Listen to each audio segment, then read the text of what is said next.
နောက်ဆုံးအနေနဲ့တွင်းထွက်ရှိတဲ့ဒေသတွေ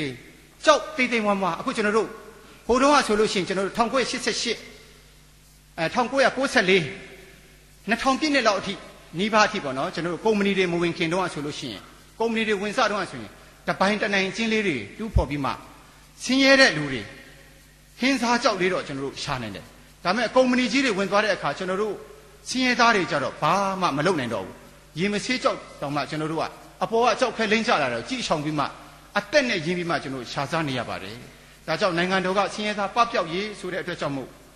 ဒီကျွန်တော်တို့ပြည်နယ်ကထွက်တဲ့ရွှေတွင်းတွေကြောက်တွင်းတွေကိုကျွန်တော်တို့တပိုင်းတနိုင်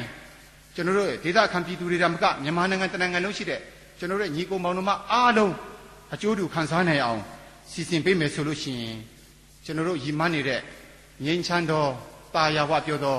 ပြည်ထောင်စုမြန်မာနိုင်ငံဟာမနေ့အမြန်ပေါ်ပေါက်လာမှာဖြစ်ပါတယ်ဆိုတဲ့အကြောင်းတင်ပြရင်းညီကုံချိုးအပ်ပါတယ်ကျေးဇူးအထူးတင်ပါတယ်လေးစားအပ်ပါတယ်ပြည်သူလွတ်တော်ဥက္ကဋ္ဌကြီးနဲ့တကွတက်ရောက်လာကြတဲ့ဂုဏ်ဒီရှိလူကြီးမြင့်များအားလုံးကိုကျွန်မလေးစားစွာဖြင့်လေးစားပါတယ်ကျွန်မကတော့မြစ်ချနာမြို့စီတာပူရပ်ကွက်မှာနေတဲ့မြို့မျိုးဖတူလည်းဖြစ်တဲ့ဒေါ်မရန်ဂျာဆန်ခွန်ဖြစ်ပါတယ်ဆိုတော့ဒီနေ့ဥက္ကဋ္ဌကြီးမိန့်ခွန်းပြောကြားခဲ့တဲ့အတိုင်းပဲဥက္ကဋ္ဌကြီးရဲ့မိန့်ခွန်းထဲမှာတိုင်းရင်းသားစည်းလုံးညီညွတ်မှုရရှိဖို့ပါပါတယ်မျိုးသားပြန်လည်တည်မြဲရေးရရှိဖို့ပါပါတယ်ငြိမ်းချမ်းရေးအမှန်တကယ်ပြန်လည်ရရှိဖို့ပါပါတယ်ပြီးတော့ဒီကချင်ပြည်ကိုလာခြင်းဟာကချင်ပြည်သူလူထုတွေရဲ့ရင်တွင်းခံစားချက်တွေကိုနားထောင်ဖို့ဆိုပြီးပါတဲ့အတွက်အင်မတန်မှပဲကျေးဇူးတင်ပါတယ်ဆိုတော့ကျမအနေနဲ့တင်ပြလိုတာကမိခွန်းလေးကတော့၄ခုပေါ့လေမေးချင်ပါတယ်ခုနဟိုဥက္ကဋ္ဌကြီးလည်းပြောသွားပါတယ်ဒီ January လပိုင်းမှာပြည်သူ့လွှတ်တော်မှာဒီဒေါ်တွဲပူကနေပြီးတော့အစိုးတင်သွင်းခဲ့တဲ့ဒီစစ်ပွဲတွေအမြန်ရပ်ဆိုင်ဖို့အဆိုအောင်မြင်တယ်လို့ပြောပါတယ်ပြီးတော့16ရက်နေ့မှာပဲတမ္မတရုံးကနေပြီးတော့19ရက်နေ့မိနစ်6နာရီကနေစပြီးတော့ဒီတိုက်ပွဲတွေဟာရပ်ဆိုင်သွားတော့မယ်ဆိုပြီးတော့ရပ်ဆိုင်မယ်ဆိုပြီးတော့ announcement ကထွက်ခဲ့ပါတယ်သို့တော်လည်းပဲဒီကျမတို့မြေပြင်မှာတကယ်ဖြစ်နေတာက19ရက်20 21 22 23 24 25တောက်လျှောက်ပဲမရက်မနာလက်လက်ကြီးများနဲ့ပစ်ပါတယ်နောက်ပြီးတော့အောက်ကမြေပြင်ကနေပြီးတော့စစ်သားတွေအလုံးရင်းနဲ့ထပ်တက်ပါတယ်အဲ့ဒါတင်မကပြည်တွင်းစစ်လို့တော့မထင်ရပါဘူးပြည်ပရန်သူတွေကိုအမြင့်ပြတ်ချေမုန်းတဲ့အလားပဲစွန်းစွန်းတမန်လေယာဉ်တွေဖိုက်တာတွေဟယ်လီကော်ပတာဖိုက်တာတွေနဲ့ဂျက်တွေနဲ့ပစ်ပါတယ်ဆိုတဲ့ခါကျတော့ကျမတို့မှလည်းဒီမြို့တွင်းမြစ်ချနာမှာနေရပြီမဲ့အားလုံးကစိတ်ကြောင်ခြောက်ခြားအားလုံးမှာအိတ်လို့မရစားလို့မရကျမတို့မှဖြစ်နေရပါတယ်ကျမတို့တိနားလည်ထားရတာကတော့လွတ်တော်ဆိုတာကနိုင်ငံတနိုင်ငံရဲ့အမြင့်ဆုံးအာဏာပိုင်အဖွဲ့အစည်းဖြစ်ပါတယ်လွတ်တော်မှာနေရာဒေသအသီးသီးကပြည်သူ့ဆန္ဒနဲ့အညီရွေးကောက်တင်မြှောက်လိုက်တဲ့ကိုယ်စားလှယ်တွေအားလုံးလာရောက်စုဆုံပြီးတော့နိုင်ငံရဲ့အရေးအရာတွေအားလုံးကိုဆွေးနွေးတင်ပြရပါတယ်စစ်တိုက်ချင်းမတိုက်ချင်းဟာလဲလွတ်တော်ကနေဆုံးဖြတ်ရပါလေလို့ကျမတို့ကြားဘူးပါလေဆိုတဲ့ခါကျတော့အခုဒီလွတ်တော်ကနေမတိုက်ခိုင်းမဲနဲ့ဒီကျမတို့စီမှာအကြီးကျယ်လို့စစ်ပွဲတွေဖြစ်ပွားနေရခြင်းကိုကျမတို့အင်မတန်မှပဲနားမလည်နိုင်ပါဘူးဆိုတော့တမ္မတကြီးကလည်း2017ဒီဇင်ဘာလ10ရက်နေ့မှာလည်းပဲတခါဒီထိုးစစ်ဆင်ချင်းကိုမပြုလုပ်ဖို့ဆိုပြီးတော့အမိန့်ထုတ်ခဲ့ပါလေသို့တော်လည်းပဲတမ္မတကြီးအမိန့်ထုတ်ခဲ့တဲ့2017ဒီဇင်ဘာ10ရက်နေ့ကနေပြီးတော့ခုချိန်ထိဆိုလို့ရှိရင်တိုက်ပွဲပေါင်းနေအားလုံးဟာ1500ဝန်းကျင်လောက်ဆက်လက်ဖြစ်ပွားနေတယ်ဆိုတာကိုသိရပါတယ်ဆိုတဲ့ခါကျတော့နံပါတ်1မေးခွန်းကနိုင်ငံဥဆောင်အကြီးအကဲတမ္မတနိုင်ငံတော်တမ္မတကြီးနဲ့ဒီထိုးစစ်ဆင်နေတဲ့တမ္မတော်ကြီးနဲ့ဘယ်လိုအဆက်အသွယ်များပြတ်တောက်နေရပါသလဲဆိုတဲ့ဟာကိုသိချင်ပါတယ်နံပါတ်2ကကျမတို့ဒန်းတူညီမျှရေးကိစ္စနဲ့ပတ်သက်ပြီးတော့ဒီခုနလည်းရှေ့ကအကိုကြီးများအနေနဲ့တင်ပြသွားသလိုပဲကျမတို့ကချင်မြေပူပေါင်းပြည်ထောင်စုထဲမှာပူပေါင်းပါဝင်လာတဲ့ဥစ္စာကဗိုလ်ချုပ်အောင်ဆန်းကြီးဖခင်ကြီးလာစည်းရုံးတဲ့အခါမှာကျမတို့ကိုအားလုံးပြောဆိုနေကြတဲ့ကချင်ရှမ်းဗမာအားလုံးတကြက်စီဆိုလဲကချင်တကြက်ဗမာတကြက်ရှမ်းတကြက်နဲ့ပူပေါင်းပါဝင်လာတာဖြစ်ပါလေတကြက်ဆိုတာကတော့ကျမတို့ငွေကြေးအရာတန်ဖိုးတူညီသလိုပဲကျမတို့တ အချင်းချင်းဒီအဓိကကျမတို့ရဲ့ ethnic မျိုးနွယ်စုကြီး၈ခုပေါ့လေကချင်ကယားကရင်ချင်းမြန်မာမွန်ရခိုင်ရှမ်းအားလုံးရဲ့value က equal value လို့ကျမတို့ကအဲ့လိုနားလည်ပါလေသို့တော်လည်းပဲလွတ်လပ်ရေးရပြီးနောက်ပိုင်းမှာပဲအစဉ်အဆက်ဖြစ်ပွားလာတာကဒီကျမတို့ငငယ်တုန်းကလည်းသင်ရပါတယ်အမျိုးဘာသာသာသနာဆိုတာကျမတို့ကြားခဲ့ဘူးပါတယ်ဆိုတဲ့အခါမှာဒီအမျိုးဆိုတဲ့နေရာမှာလည်းလက်တွေ့ကျင့်သုံးလာတာကအမျိုးဆိုတာလည်းဗမာလူမျိုးတစ်မျိုးတည်းကိုပဲပြုစုပြောထောင်လာပါတယ်ဘာသာဆိုတာလည်းမြန်မာဘာသာနဲ့မြန်မာစာပေယဉ်ကျေးမှုကိုပဲပြုစုပြောထောင်ပြီးတော့အဲ့ဒါကိုပဲအဓိကသုံးစွဲခိုင်းပါတယ်သာသနာဆိုတဲ့နေရာမှာလည်းပဲကြံတိုင်းရင်းသားများရဲ့ကိုယ်ွယ်ယုံကြည်မှုကိုဥပက္ခဖြစ်ပစ်ထားပြီးတော့ဗုဒ္ဓဘာသာကိုပဲနိုင်ငံတော်ဘာသာအဖြစ်တွတ်သွင်းလာပြီးတော့ခွဲခြားဖိနှိပ်ဆက်ဆံမှုတွေဟာနေရာတိုင်းမှာရှိခဲ့ပါတယ်အဲ့ဒါလိုပဲပညာသင်ကြားရာမှာလည်းတိုင်းရင်းသားလူငယ်များတက္ကသိုလ်ပြီးတဲ့အခါမှာအလုပ်လျှောက်တဲ့နေရာမှာလည်းပဲကချင်ခရိယန်တခြားတိုင်းရင်းသားလူမျိုးများအားလုံးဟာအလုပ်ခွင်ကနေမှမရနိုင်တဲ့အတွက်ကွယ်ပြောက်ခဲ့ရပါတယ်ကျမတငယ်ချင်းတယောက်ဆိုလို့ရှိရင်သူကိုယ်တိုင်နားနဲ့ဆက်ဆက်ကျမတို့ကျောင်းသူတော်ကဆိုလို့ရှိရင်တို့ဒီစစ်ဘိုလ်ဖြစ်ဖို့အတွက်အင်မတန်မှယူပါတယ်တွားလျှောက်တဲ့အခါမှာအကုန်လုံးကပြုတ်ပါတယ်ကချင်ခရိယန်ဖြစ်တဲ့အတွက်ပါနောက်ဌာနဆိုင်ရာတစ်ခုမှတွားလျှောက်တဲ့နေရာမှာလည်းရေးဖြေမှအောင်ပါတယ်ရေးဖြေမှအောင်ပြီးတော့နှုတ်ဖြေသွားဖြေတဲ့အခါမှာအဲ့ဒီကချင်ကလေးအင်တာဗျူးလာဖြေစရာမလိုတော့ဘူးဆိုပြီးတော့ပြောလိုက်တာကိုသူ့နားနဲ့ဆက်ဆက်ကြားခဲ့ရပါတယ်ဆိုတဲ့အခါကျတော့ဖြစ်လာတာကဒီတိုင်းရင်းသားလူငယ်တွေအားလုံးဟာတိုင်းပြည်အတွက်ဖွံ့ဖြိုးတဲ့နေရာမှာမရှိဘဲနဲ့နိုင်ငံခြားကိုဒီမှာမခံနိုင်တော့အလုပ်ခွင်မှာမရှိတော့ဘူးနိုင်ငံခြားကိုရောက်သွားတယ်နောက်တစ်ချက်ကတောတွင်းမှာကိုယ်နဲ့ပတ်သက်တဲ့လက်နက်ကင်အဖွဲ့အစည်းတွေစီကိုရောက်သွားတယ်ဆိုတဲ့အခါကျတော့အခုဒါတွေကိုကျမတို့တကယ်တမ်းဗိုလ်ချုပ်ပြောတဲ့ equal value ရရှိဖို့အတွက်နံပါတ်နှစ်မေကွန်းအနေနဲ့ကဒီကျမတို့ဒီ Federal State Union ကိုတွားဖို့အတွက်အစီအစဉ်ရှိမရှိကိုသိရှိလိုပါတယ်နောက်နံပါတ်3အချက်အနေနဲ့ကဒီစစ်ဖြစ်နေတဲ့အချိန်မှာဒီကျမတို့ကချင်ပြည်ဒေသမှာအောက်ပိုင်းကတက်လာတဲ့တပ်မတော်သားများတွေရဲ့ကျူးလွန်မှုတွေအများကြီးရှိပါတယ်အထူးသဖြင့်ကတော့ကချင်ရွာတွေကိုမီးရှို့တယ်ပေါ်တာဆွဲတယ်နောက်ပြီးတော့ကချင်မျိုးသမီးများကိုအုပ်စုလိုက်မဒိန်းကျင့်တယ်ဒီကျမတို့နေရာဒေသအတော်များများမှာဒီအုပ်စုလိုက်မဒိန်းကျင့်တဲ့ဥစ္စာတွေကတော်တော်ဖြစ်ပါတယ်ဒီကချင်ဒေသမှာတင်မဟုတ်ပါဘူးဒီမြန်မာတပ်မတော်သားများအနေနဲ့ကချင်နေရာတွေမှာဖြစ်တယ်ရှမ်းတွေမှာလည်းဖြစ်တယ်ကရင်မှာဖြစ်တယ်တိုင်းရင်းသားအုပ်စုတွေလည်းလက်နက်ကင်တဲ့အုပ်စုတွေအများကြီးရှိပါတယ်သို့တော်လည်းပဲဘယ်တိုင်းရင်းသားလက်နက်ကင်အုပ်စုကမှဗမာအမျိုးသမီးတယောက်ကိုဝိုင်းပြီးမဒိန်းကျင့်တယ်ဆိုတာကျမတို့တစ်ခါမှမကြားဘူးပါဘူးဆိုတဲ့အခါကျတော့ဒီလိုမျိုးအမျိုးမျိုးကျူးလွန်နေတဲ့တပ်မတော်သားများရဲ့လုပ်ရက်များကိုရပ်ဆိုင်ဖို့လိုပါတယ်နောက်ဆွမ်လွတ်တွေကြအရေးဆိုလို့ရှိရင်နိုဝင်ဘာလပိုင်းနိုဝင်ဘာလပိုင်းမှာမိနစ်က2017နိုဝင်ဘာလပိုင်းမှာဖြစ်ပါတယ်ဖြစ်တော့ဟိုဘက်မှာ3နှစ်တက်ရင်ကရွှေညောင်ပင်အထိုင်ရင်ကစစ်တပ်ကနေပြီးတော့ဖမ်းသွားတယ်သူမိသားစုနဲ့ရှိတဲ့နေရာမှာပဲဖမ်းသွားပြီးတော့အုပ်စုလိုက်အဲ့လိုမျိုးနောက်ကျတော့ပျောက်သွားတယ်ဆိုတော့ဟိုဘက်မှာကျမလည်းဟိုဘက်ကညီမတွေကြားတဲ့ခါကျတော့ကျမအဲ့အဖြစ်အပျက်ကိုကျမကိုယ်တိုင်ရေးပြီးတော့ရေးတယ်ဆိုတော့သူတို့မိသားစုတွေရေးတဲ့ဥစ္စာကိုစာကိုကျမကိုယ်တိုင်ဝန်ကြီးချုပ်ရုံးကိုကျမသွားတင်ပါတယ်တင်တဲ့ခါကျတော့ဝန်ကြီးချုပ်ကနေပြီးတော့တက်ကိုလမ်းမေးပါတယ်ဆိုတော့ဒီလိုဖြစ်တဲ့ကြောင်းချင်းရာတွေနောက်ပျောက်သွားတော့တတ်လိုက်ပြီးလို့ကြားရပါတယ်မေးတဲ့ခါမှာ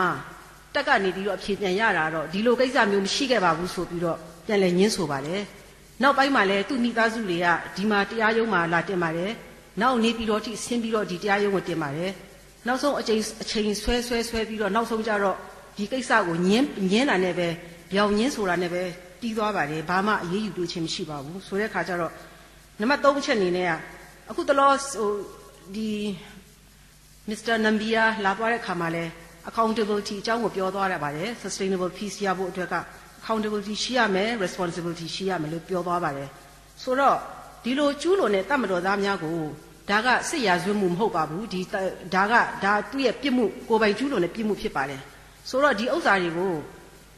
ဘယ်နေရာမှာအရေးယူဆောင်ရွက်တယ်ဆိုတာမသိရဘဲနဲ့ကတော့ပြည်သူတွေလည်းရှင်းလင်းမှာမဟုတ်ပါဘူးဆိုတော့ဒီအရက်ဘက်ဆိုင်ရာခုံရုံးတွေမှာပို့လို့ရမရအဲ့ဒါလေးလည်းသိချင်ပါတယ်နောက်နံပါတ်4အချက်အနေနဲ့ကတော့ခုနပြောတဲ့ဒီကျမတို့ federalism ကိုသွားဖို့အတွက်အခက်ခဲကြာနေအောင်မယ်ဆိုလို့ရှိရင်လည်းဒီကျမတို့ decentralization လုပ်ဖို့အစီအစဉ်ရှိမရှိသိချင်ပါတယ်အခုလောလောဆယ်ဒီကချင်ပြည်နယ်မှာ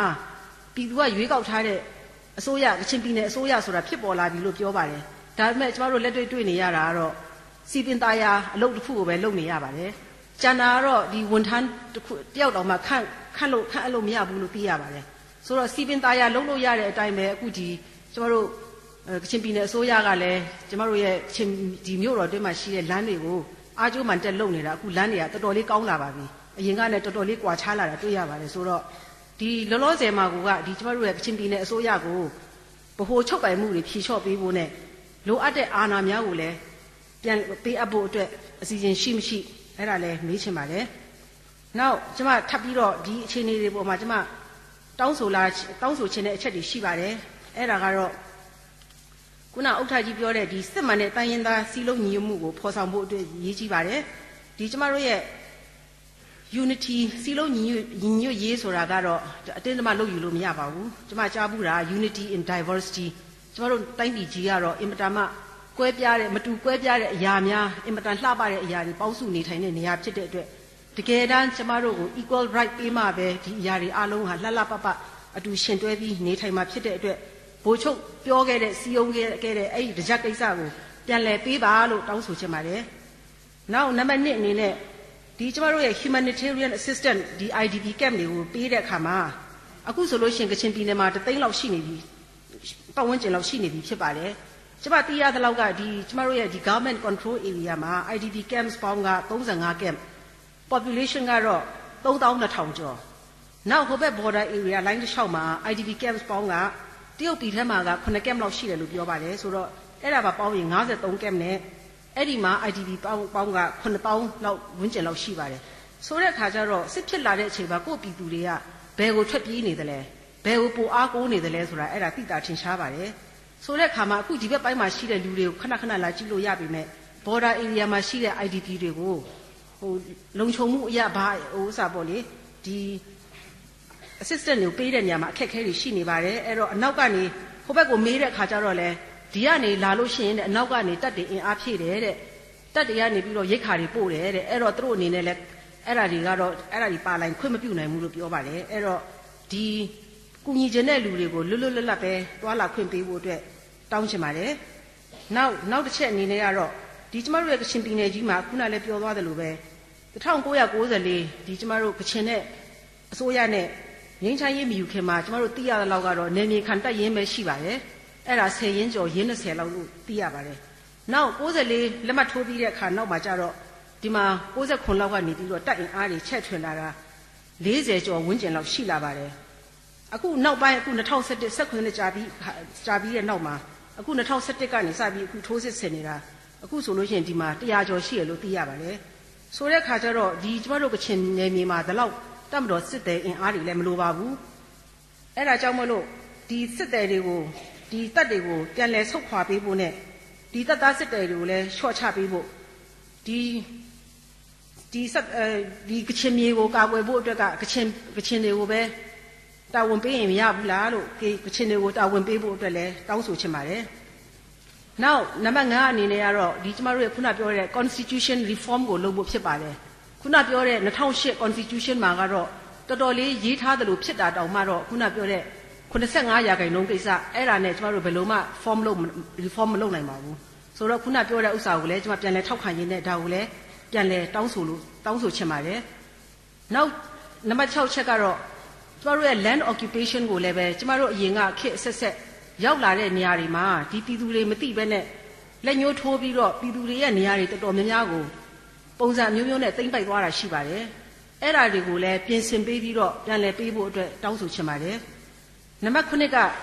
စိုးရရဲ့ project တွေကိုပွင့်လင်းမြင်သာမှုရှိဖို့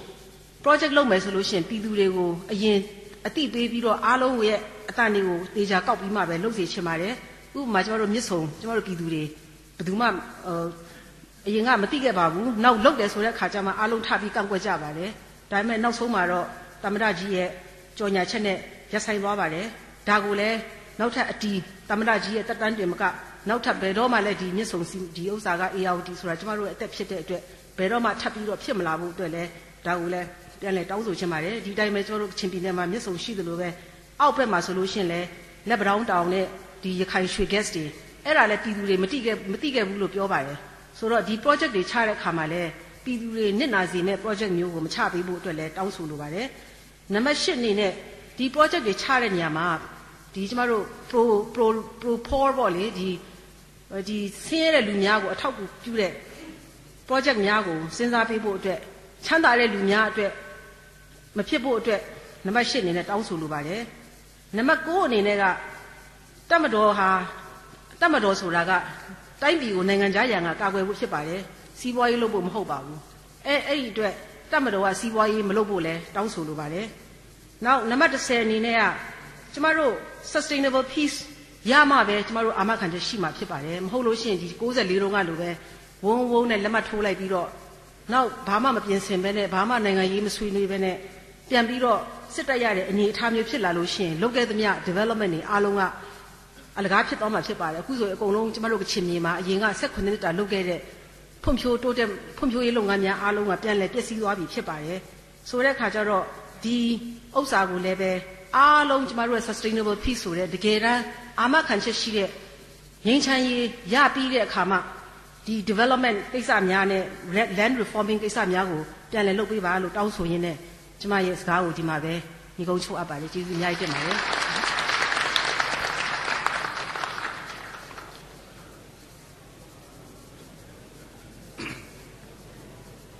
လေးစားပါသောပြည်သူ့လွှတ်တော်ဥက္ကဋ္ဌကြီးနဲ့ပြည်သူ့လွှတ်တော်ဥက္ကဋ္ဌကြီးအမှုပြုတဲ့ဖွဲ့ဝင်များခင်ဗျာကျွန်တော်ကတော့ညီကျနာမျိုးမိမျိုးဖဥပ္ပေါ်ဦးပဲဖြစ်ပါတယ်အဲ့တော့ကျွန်တော်ဥက္ကဋ္ဌကြီးလာတဲ့ခီးစဉ်ကလည်းပဲကချင်ပြည်နယ်ငြိမ်းချမ်းရေးအတွက်လိုပဲကျွန်တော်ခံယူပါတယ်အဲကြောင့်မို့ကချင်ပြည်နယ်ငြိမ်းချမ်းရေးရရှိဖို့အတွက်ကျွန်တော်အကြံပြုတင်ပြလိုပါတယ်ကျွန်တော်တင်ပြချင်တာကတော့ကျွန်တော်တို့ကချင်ပြည်နယ်ဟာကမ္ဘာပေါ်မှာလူဦးရေအများဆုံးဖြစ်တဲ့ဒီအရှိတ်ဘက်မှာတရုတ်ပြည်သူသမ္မတနိုင်ငံအနောက်ဘက်မှာအိန္ဒိယနိုင်ငံဒီနှစ်နိုင်ငံကြားမှာတည်ရှိနေတဲ့ပြည်နယ်ဖြစ်တဲ့အတွက်ငြိမ်းချမ်းရေးထာဝရငြိမ်းချမ်းရေးသာရမယ်ဆိုရင်ကျွန်တော်တို့စီးပွားရေးကျွန်တော်တို့ကဒီတရုတ်ပစ္စည်းနဲ့ဒီအိန္ဒိယပစ္စည်းကိုကျွန်တော်တို့ဒီမှာပဲ transit trade နဲ့ကျွန်တော်တို့ကချမ်းသာနိုင်တဲ့အနေအထားရှိပါတယ်နိုင်ငံတော်ကခုလှုပ်ဆောင်နေတဲ့ဆင်းရဲမှုလျှော့ချရေးဆိုတာလည်းပဲငြိမ်းချမ်းရေးရသွားရင်အလိုလိုကျွန်တော်တို့ဒါရော့ကျသွားမှာပါဘာလို့ဆိုတော့ကျွန်တော်ကချင်ပြည်နယ်ကုန်သည်များနဲ့စက်မှုလက်မှုလုပ်ငန်းရှင်များအသင်းဥက္ကဋ္ဌအနေနဲ့ဒီကုန်သွယ်မှုအပိုင်းမှာကျွန်တော်အနည်းငယ်တင်ပြလို့ကျွန်တော်ဘာလို့လဲဆိုတော့ကျွန်တော်တို့ငြိမ်းချမ်းရေးပေါ့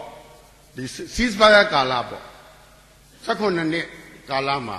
အများကြီးတိုးတက်သွားတာကိုတွေ့ရမှာပါဥက္ကဋ္ဌကြီးကိုယ်တိုင်လည်းကျွန်တော်တို့ကချင်ပြည်နယ်ကိုဟုတ်လားနေသွားပါတယ်တာဝန်နဲ့ညမတီးမှနေသွားတာကျွန်တော်တို့ဒါ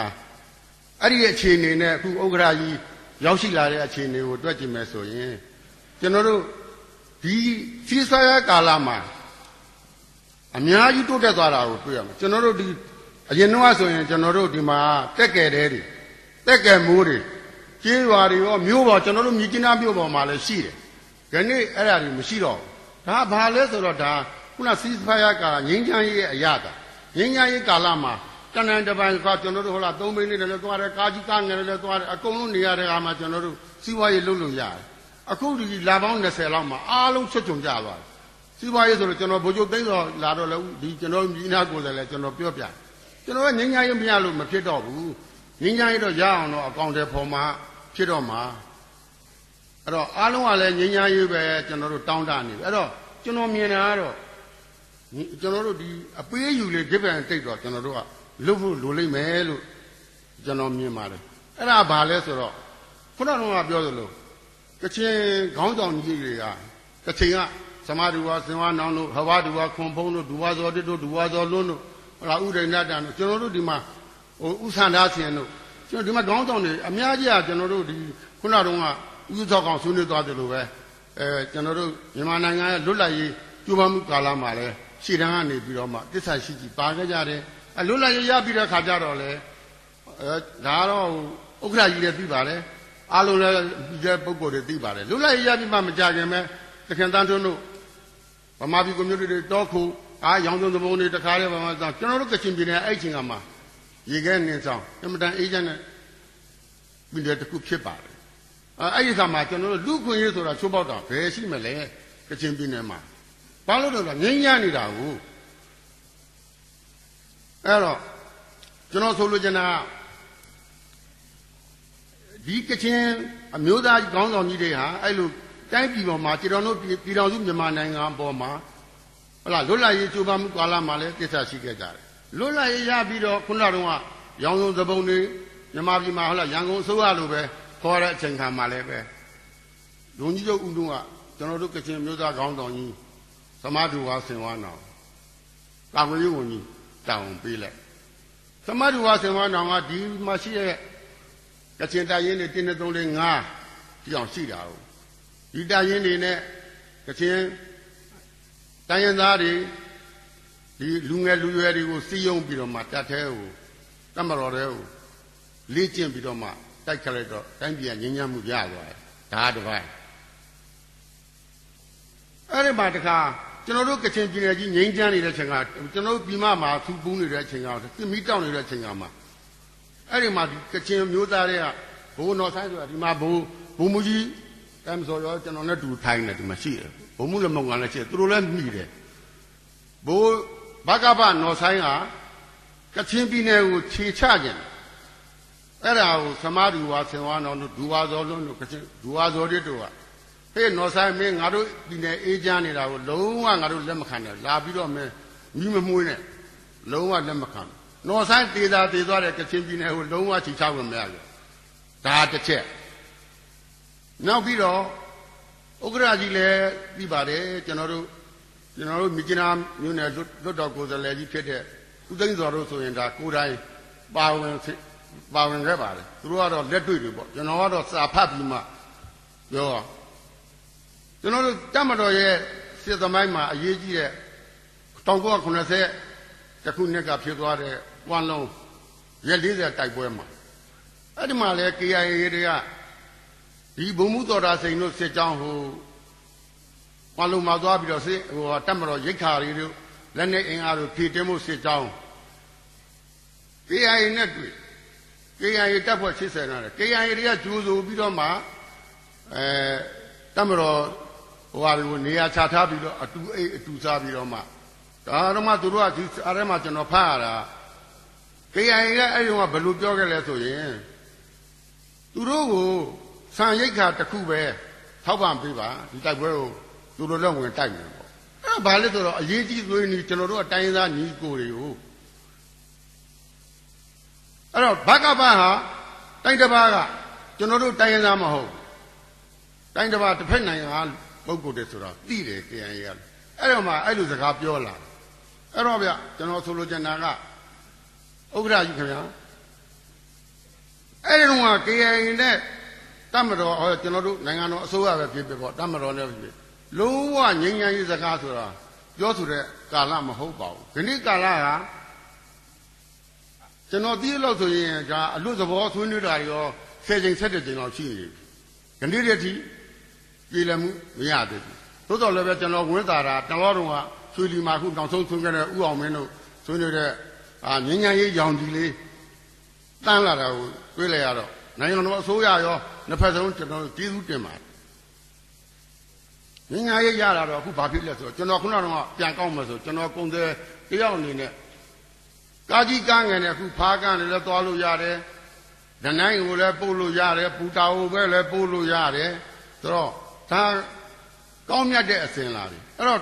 KIO ဘက်ကလည်းဘယ်လိုသဘောထားရမလဲဆိုရင်နိုင်ငံတော်အပေါ်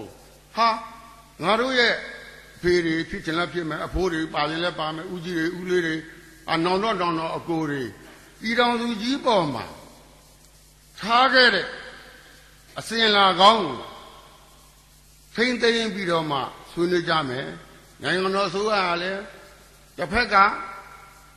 တိုင်းရင်းသားတွေကချင်တိုင်းရင်းသားတွေခေါင်းဆောင်ကြီးတွေပြည်တော်သူကြီးပေါ်မှာတစ္ဆာရှိခဲ့တာလေးတွေအကြောင်းတွေထောက်ထားပြီးတော့မှဟန်နီကက်ကလေးပေါ့ပေးသင့်ပါတယ်ခုနကကချင် KIA တို့အနေနဲ့လည်းပဲနောင်တော်တွေပြည်တော်စုကြီးပေါ်မှာတစ္ဆာရှိခဲ့တယ်လို့ ငါတို့လည်းသစ္စာရှိပြီးတော့မှနိုင်ငံတော်ကြီးပြည်တော်စုကြီးဖွံ့ဖြိုးတိုးတက်ဖို့ဝိုင်းဝန်းပြီးတော့မှဟုတ်လားလက်တွဲပြီးတော့မှကျွန်တော်တို့ညီကိုတွေဆောင်ရွက်မယ်ဆိုရင်တိုင်းပြည်ကအများကြီးတိုးတက်နိုင်ပါလေအခုတောင်မှဒီ10ပွဲလောက်နဲ့ကျွန်တော်လက်နက်ကန်အဖွဲ့အစည်း10ပွဲလောက်နဲ့ရပြီဒီတစ်ဖွဲ့ပဲကြံတော့ဒီတစ်ဖွဲ့ပဲကြံတဲ့အနေထားမှာတောင်မှဒါ investment အများကြီးတစ်ခါလဲလာတယ်နောက်ပြီးတော့အကူအညီတွေအများကြီးကဘာကနေပေးလာတယ်မနမကျွန်တော်တို့ကတကယ်တမ်းငြိမ်းချမ်းသွားမယ်ဆိုရင်အများကြီးလာအောင်ပါအများကြီးလာဖို့ရှိတယ်မျှော်လင့်စရာတွေအများကြီးရှိပါတယ်အဲ့တော့တစ်ဖက်ကလည်းကျွန်တော်ပြောချင်တာတမန်တော်အပိုင်းနဲ့လည်းကျွန်တော်ပြောချင်တာခုနကပြောတာတမန်တော်ကလည်းတမန်တော်အင်အားမရှိလို့မဖြစ်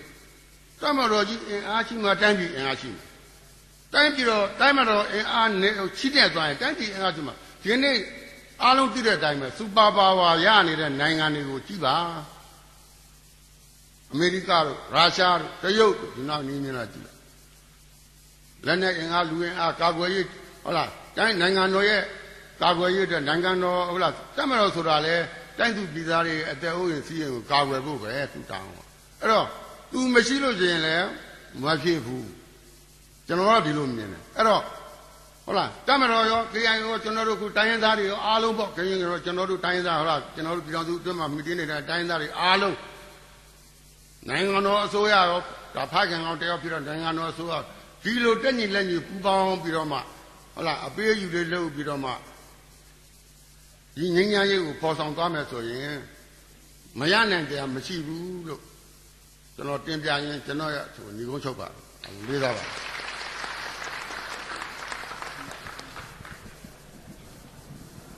တင်ပြဆွေးနွေးလို့ဒီလိုကဟိုတော်ပြည့်စုံသွားပါပြီခုနကငញ្ញိုင်းနဲ့ပတ်သက်လို့ပြည်သူလူထုလိုလားတယ်အထူးသဖြင့်တော့မငြိမ်းချမ်းပဲနဲ့ပြိပက္ခတွေဖြစ်ပြီးတော့တစ်ဖက်ပြစ်ခတ်တိုက်ခိုက်လို့ပြစ်ခတ်တိုက်ခိုက်စဉ်မှာပေါင်ကြတဲ့တိုင်းသားညီကိုတွေတည်ကြတန်ရကြတရားရှိလို့ပဲအဲ့ဒီတမ်းမှရှိကြတဲ့ပုဂ္ဂိုလ်တွေ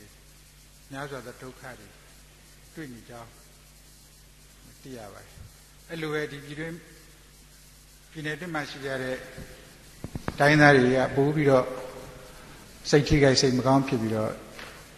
အခုလိုပဲရင်ထဲမှာရှိတဲ့စကားတွေကိုပုံမှန်လင်းလင်းဆွေးနွေးပြတာကိုလည်းကျွန်တော်အနေနဲ့အလေးထားမှတ်သားပါမယ်ပြီးရင်လည်းကျွန်တော်ဆက်ပြီးတော့ဒါနဲ့ပြီးတော့ကျွန်တော်ဟိုဏီကုန်းပိုင်းမှာပြောရမယ်အခုတော့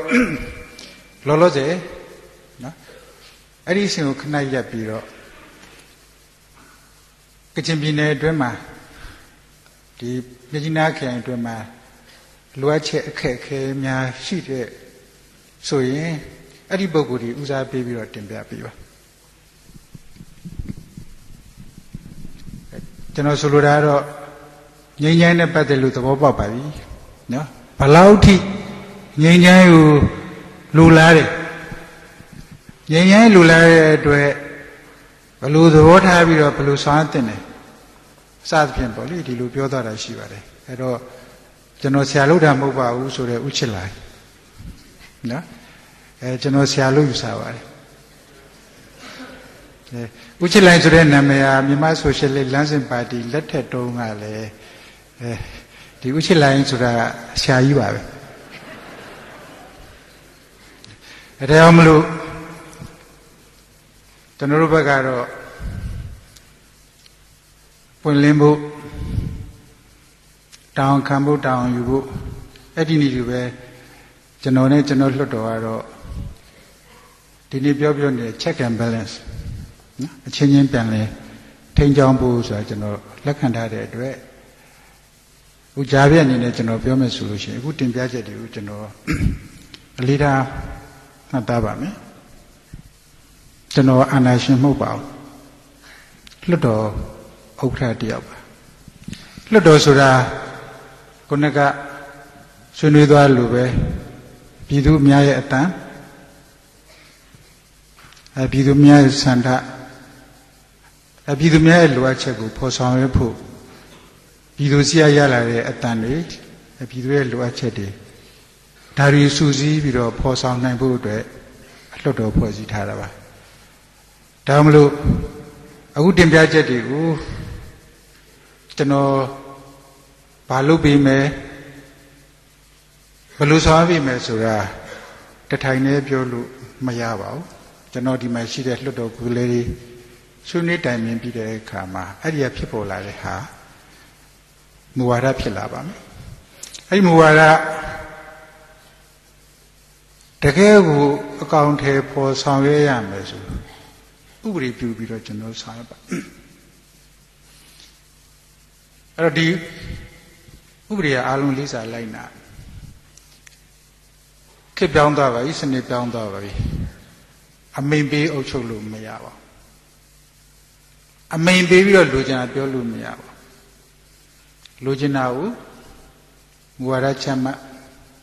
အရိယာမတ်တစ်ဆင့်ဥပဒေပြဋ္ဌာန်းပြီးတော့ဆောင်ရွက်ရဒီနေ့ဥပမာပြောမယ်ဆိုရင်နော်ဒီနေ့ကျွန်တော်တို့ပြည်ထောင်စုအစိုးရကသာတင်သွင်းနိုင်သောဥပဒေကြမ်း၃ခုရှိပါတယ်ဒါပါလဲဆိုရင်စီမံကိန်းဘတ်ဂျက်ခေါ်ငွေကြီးရသုံးငွေပြီးတဲ့အခါမှာအခွန်ဆိုင်ရာကိစ္စများဟာပြည်ထောင်စုအစိုးရကသာပြည်ထောင်စုလွှတ်တော်မှာတင်ပြရတာဖြစ်ပါတယ်ပြည်ထောင်စုလွှတ်တော်ဆိုဒီမှာလဲအမျိုးသားလွှတ်တော်ပြည်သူ့လွှတ်တော်နေရာပေါင်းဖွဲ့စည်းထားပြီးတော့ပြည်ထောင်စုကိုယ်စားလှယ်များတနည်းအားဖြင့်ပြောဆိုပြည်သူများရဲ့ကိုယ်စားလှယ်များနဲ့ဖွဲ့စည်းထားတဲ့ဖွဲ့စည်းဖြစ်တဲ့အတွက်အဲ့ဒီပြည်ထောင်စုလွှတ်တော်ကတင်ပြလာတဲ့စီမံကိန်းတွေရာသုံးမှန်ကြီးငွေစင်းတွေဘတ်ဂျက်တွေပြီးတဲ့အခါမှာအခွန်ကိစ္စတွေကိုဆုံးဖြတ်ပြီးတဲ့အခါမှာဥပဒေပြဋ္ဌာန်းပြီးမှဖြစ်ပါတယ်ပြဋ္ဌာန်းပြီးတဲ့ဥပဒေအတိုင်းပဲအကောင့်ထဲပေါ်ကြမှာဖြစ်ပါတယ်ဒီမှာအလင်းသိလို့ပြောမယ်ဆိုရင်ဒီနေ့နှုတ်ကြိုးပြီးပြောနေတယ်ပြည်သူ့ငွေနိုင်ငံတော်နိုင်ငံတော်အစိုးရနိုင်ငံအစိုးရအဲ့ဒီနိုင်ငံတော်ပေးလိုက်တယ်ငွေတွေနိုင်ငံတော်ကပေးလိုက်တဲ့စီမံကိန်းတွေအကောင့်ထဲပေါ်တဲ့အခါမှာငွေလိုပါတယ်အဲ့ဒီငွေတွေကအကြမ်းမြင့်နိုင်ငံတော်ငွေလို့ပြောပြီးတယ်တကယ်တမ်းကျတော့ပြည်သူရဲ့ငွေတွေပါဒီနေ့ကျောင်းတွေပဲဆောက်ဆရာတွေပဲခန့်အပြီးတဲ့အခါမှာဆေးရုံတွေပဲဆောက်ဆရာအောင်တွေဖြစ်လမ်းတွေပဲဖောက်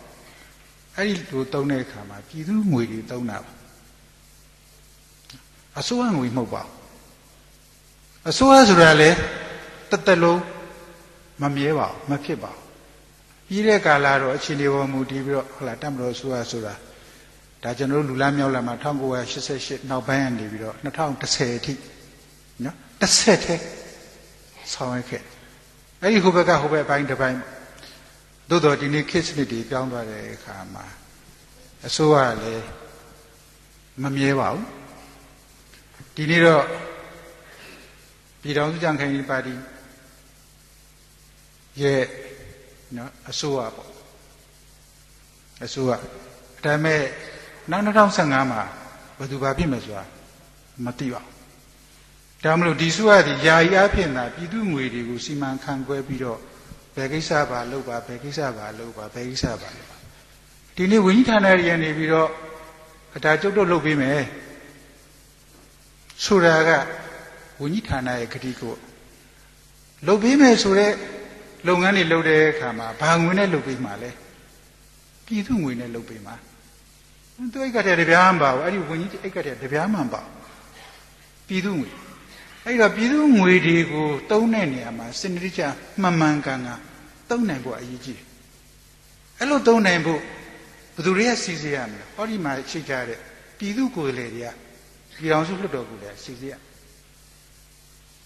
တင်ပြလာတဲ့ဓာတ်တွေရှိတယ်ပြည်နယ်နဲ့ဆိုကချင်ပြည်နယ်ကဒီလိုတင်ပြလာတယ်အာကင်ပြည်နယ်ကဒီလိုတင်ပြလာတယ် ဘယ်မျိုးနေပါလဲတင်ပြတယ်သူတို့ကလည်းသူတို့မျိုးနေရဲ့လိုအပ်ချက်တွေအခက်အခဲတွေတင်ပြမှာအဲ့လိုတင်ပြတဲ့ဟာတွေကိုလေလွတ်တော်မှာမှတ်တမ်းဖြစ်ထားရှိတာဖြစ်ပါအဲ့ဒီကနေပြီးတော့အခုလိုကာလမျိုးရောက်လာတဲ့အခါအဲ့တင်ပြလာတဲ့ထဲခါမှာတကယ်ကိုအရေးကြီးမဖြစ်မဖြစ်လုပ်ပြရမယ်ကိစ္စဦးစားပေးလုပ်တဲ့အခါမှာဒီနေ့ရှိထားတဲ့ကန့်တတ်ထားတဲ့ငွေတွေကဒီတဲ့ဘူသုံးလို့မရအောင်ဒီဘူသုံးလို့မရအဲ့ဒီငွေတွေကမှအဓိကကြတယ်ပေးသွားမှာဖြစ်ပါတယ်အဲ့တော့ဒါတခါတခါအစိုးရပေးတယ်ငွေကဘယ်သူငွေလဲပြည်သူငွေအစိုးရစီမံကိန်းလုပ်တယ်ဘယ်သူငွေနဲ့လဲပြည်သူငွေနဲ့လုပ်တယ်ဒါမလို့ဒီလိုလုပ်တဲ့နေရာမှာအစိုးရပေးတယ်မှန်တယ်ငွေဒီပြည်သူငွေဖြစ်တဲ့အတွက်ဒီပြည်သူငွေတွေကိုမှန်ကန်စနစ်ကျသုံးစွဲနိုင်ဖို့ပါအင်တန်ရည်ကြည်နော်ဒါကြားပြကျွန်တော်ပြောတာကျွန်တော်ပြောရင်ကျွန်တော်အာနာရှင်မဟုတ်ဘူးအာနာရှင်ဆိုလို့ရှင်တော့အခုပြောလိုက်တယ်မှာဒိုက်ဒါမလို့တော့တခါတည်းပြောလို့ကျွန်တော်ဒီလွတ်တော်ဥက္ကဋ္ဌလွတ်တော်ထဲမှာဒီကိစ္စတွေကျွန်တော်တို့ဆွေးနွေးမယ်ဆွေးနွေးနေတယ်ဒါမလို့ခုနတင်ပြထားတဲ့ဟလာစေနာရကျွန်တော်တို့ကချင်ပြည်နယ်ကြီးအေဂျင့်တာဖို့ငြိမ်းချမ်းဖို့လိုတယ်အဲဒါကြောင့်မလို့ဒီချက်လက်တွေစဉ်းစားထားပါလားသို့မဟုတ်လို့ရှိရင်စဉ်းစားမိပါလားဒီမေခွန်းတွေမေးပါလားဆိုတာမေးပါပို့ပြီးတော့တေချာတော့အောင်နော်ဖြစ်နိုင်လို့ရှိရင်ခုနကစာနဲ့ရေးပြီးတော့ကျွန်တော်စီပြေးပြပါကျွန်တော်အလေးနဲ့ထားစဉ်းစားမယ်အလေးနဲ့ထားစဉ်းစားခြင်းလို့ကြားခြင်းလို့လာတဲ့နေရာမှာဒီလိုတင်ပြပေးတဲ့အတွက်ကျွန်တော်ကျေးဇူးတင်ပါတယ်ဒါပေမဲ့ဒါဒီကျွန်တော်တယောက်တည်းအဆုံးမြတ်မဟုတ်ဘူးကျွန်တော်လွတ်တော်ကိုလည်းအများရဲ့အဆုံးဖြတ်တာဖြစ်တယ်ဒီပေါ်မူတည်ကျွန်တော်ဆက်လက်ဆောင်ပေးမှာလို့ကျွန်တော်လည်းကြားပြဒီမှာရှင်းလင်းတင်ပြရင်ဖြစ်ပါတယ်။ဘာကြောင့်လဲဆိုတော့ခုနကငြိမ်းချမ်းတဲ့ဘက်လို့လူချင်းတဲ့အတွက်ဒီပေါ်မူတည်တော့ပြောနေတဲ့အတွက်လောလောဆယ်ကချင်ပြည်နယ်မြစ်ကြီးနားခရိုင်ထဲမှာလောလောဆယ်ဘာဒီမှလိုအပ်နေတယ်ဘာဒီမှအခက်အခဲရှိတယ်အဲ့ဒါရှိရဲဆိုလို့ရှိရင်ဆက်လက်တင်ပြပြီးဖိတ်ခေါ်ပါ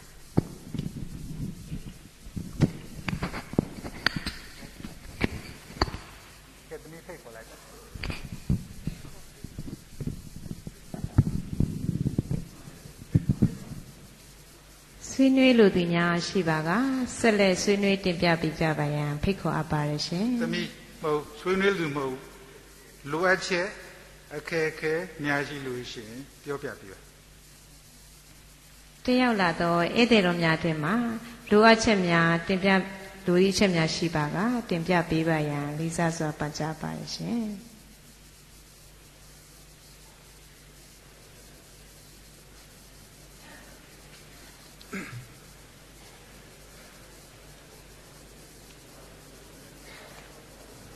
လိုအပ်ချက်တင်ပြပေးပါဆိုလို့ကျွန်တော်အများကြီးလေးစားပါတယ်ကျွန်တော်မြစ်ချင်းနာမြို့မှာ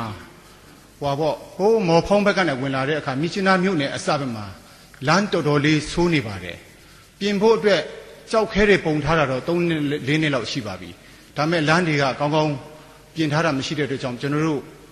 မြို့နယ်တစ်မြို့နယ်နဲ့တစ်မြို့နယ်ဆက်သွယ်တဲ့အခါဒီကားလမ်းတော်တော်လေးအဆင်မပြေဖြစ်နေတာကိုကျွန်တော်အနေနဲ့တွေ့ရှိရပါတယ်နံပါတ်1နံပါတ်2ကတော့ကျောင်းနေနဲ့ပတ်သက်ပြီးမှပေါ့ဒါကျွန်တော်လွတ်တော်ကိုယ်စားလှယ်ကျွန်တော်ဦးသိန်းစောကိုလည်းကျွန်တော်တင်ပြပြီးသားဖြစ်ပါတယ်ကျွန်တော်တို့မြစ်ကြီးနားမြို့တာကုန်းရပ်ကွက်အလကနှစ်အကြောင်းဟာအကြောင်းသားအင်အား1600ရှိတယ်အထက်ကခွဲဖြစ်ဖို့အတွက်ကျွန်တော်မြေနေရာတစ်ခွက်300တန်လောက်ရှိတဲ့မြေတစ်ခွက်ကျွန်တော်တို့ပြည်သူလူထုကလူဒန်းထားပါတယ်ကျောင်းဆောင်တစ်ဆောင်ကိုနိုင်ငံတော်အစိုးရရဲ့ဘတ်ဂျက်မပါဘဲနဲ့ခုနတော့ဥက္ကဋ္ဌကြီးပြောသလိုပြည်သူတွေရဲ့ဘတ်ဂျက်မပါဘဲနဲ့ပေါ့နော်ကျွန်တော်တို့300တန်တစ်ဆောင်ကိုလည်းကျွန်တော်တို့90%ခန့်တော့ PCB မှာဆောက်လုပ်ထားပါတယ်စာလဲတင်နေပါပြီအခုလည်းကျွန်တော်ပြည်သူလူထုကနေနှစ်ထပ်ဆောင်တစ်ဆောင်ပြန်ဆောက်နေပါတယ်နိုင်ငံတော်ဘတ်ဂျက်200လောက်ရမယ်လို့ကြားပါတယ်ကျွန်တော်တို့ခန့်မှန်းချေတော့300နဲ့1000လောက်ရှိလိမ့်မယ်အဲ့ဒီကျောင်းဆောင်တစ်ဆောင်အပြည့်တတ်နိုင်ဖို့ကိစ္စမှာလည်းကူညီပေးနိုင်ရင်ကူညီပေးစေလို့ပါတယ်ပို့ပြီးအရေးကြီးတာကတော့ကျွန်တော်တို့ကအထက်တန်းကျောင်းခွဲဖြစ်ဖို့လိုပါတယ်ကျွန်တော်တို့ကျောင်းကနေမှဗဟိုပြုတ်လိုက်မယ်ဆိုရင်ကျွန်တော်တို့ကျောင်းရဲ့အနောက်ဘက်မှာ4မိုင်လောက်5မိုင်လောက်အကွာမှာနမ်ဂျင်ကျေးရွာကြာရပတ်တီးရွာတွေရှိပါတယ်အဲ့ကကျောင်းသားတွေမိုးတွင်းမှာကျောင်းသွားကျောင်းလာခက်ခဲပါတယ် နောက်အနည်းဆုံးဖြစ်တဲ့အထက်က9တို့အထက်က1တို့ပြောင်းရွှေ့တဲ့အခါမှာလဲစက်ဘိန်းတို့ဆန်ကယ်တို့အခက်အခဲရှိတဲ့အတွက်ကြောင့်ဒါကိုလွန်ခဲ့တဲ့4နှစ်လောက်ကတည်းကကျွန်တော်တို့ကြိုးစားနေတာဖြစ်ပါတယ်သို့တော့ဒီနေ့အထိမရသေးတဲ့အတွက်ကြောင့်မို့ဒါတင်ပြပါဆိုလို့ကျွန်တော်အနေနဲ့အရေးဆုံးတင်ပြခြင်းဖြစ်ပါတယ်ကျေးဇူးများတင်ပါတယ်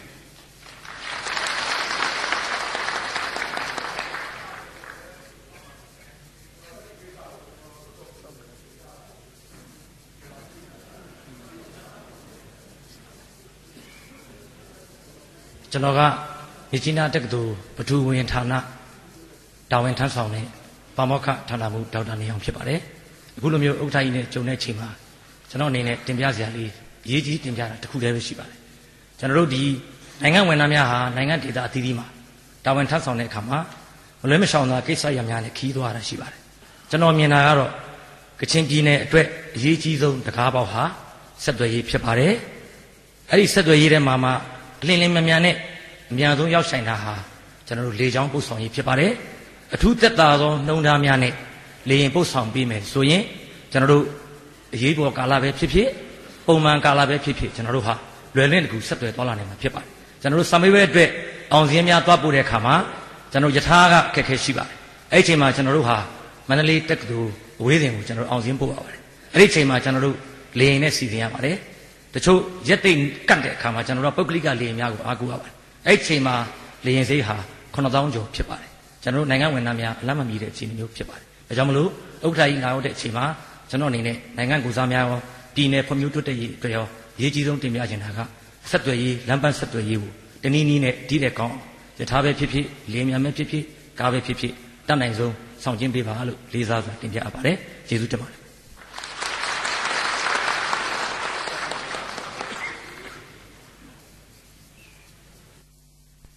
ပြည်ထောင်စုအစိုးရမှ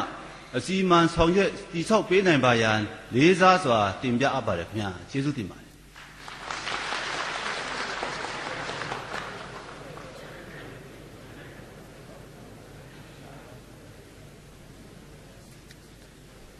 လေးစားပါတော့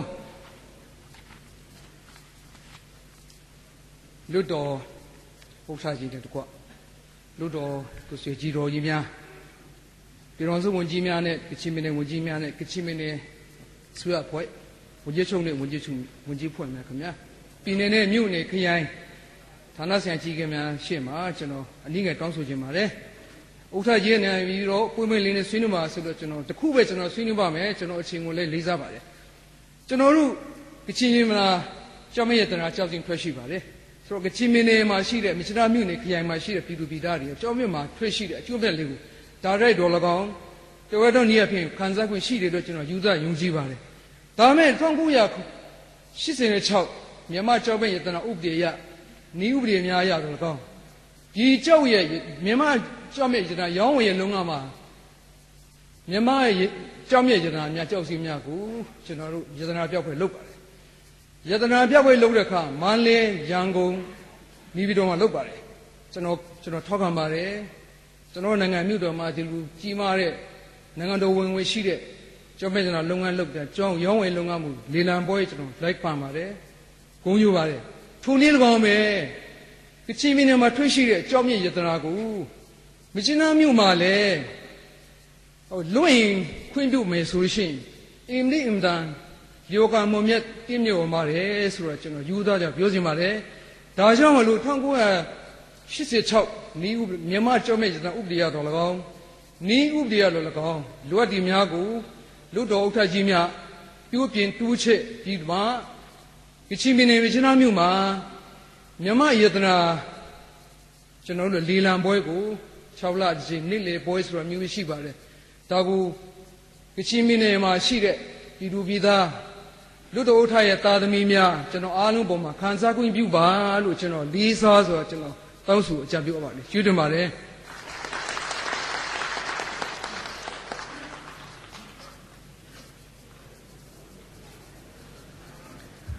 လေးစားအပ်ပါတော့ပြည်သူဥက္ကဋ္ဌပြည်သူ့လွှတ်တော်ဥက္ကဋ္ဌကြီးခင်ဗျာကျွန်တော်တို့စတာပူရက်ွက်ကရမီရဖဦးထုံခါနော်ဆံပါ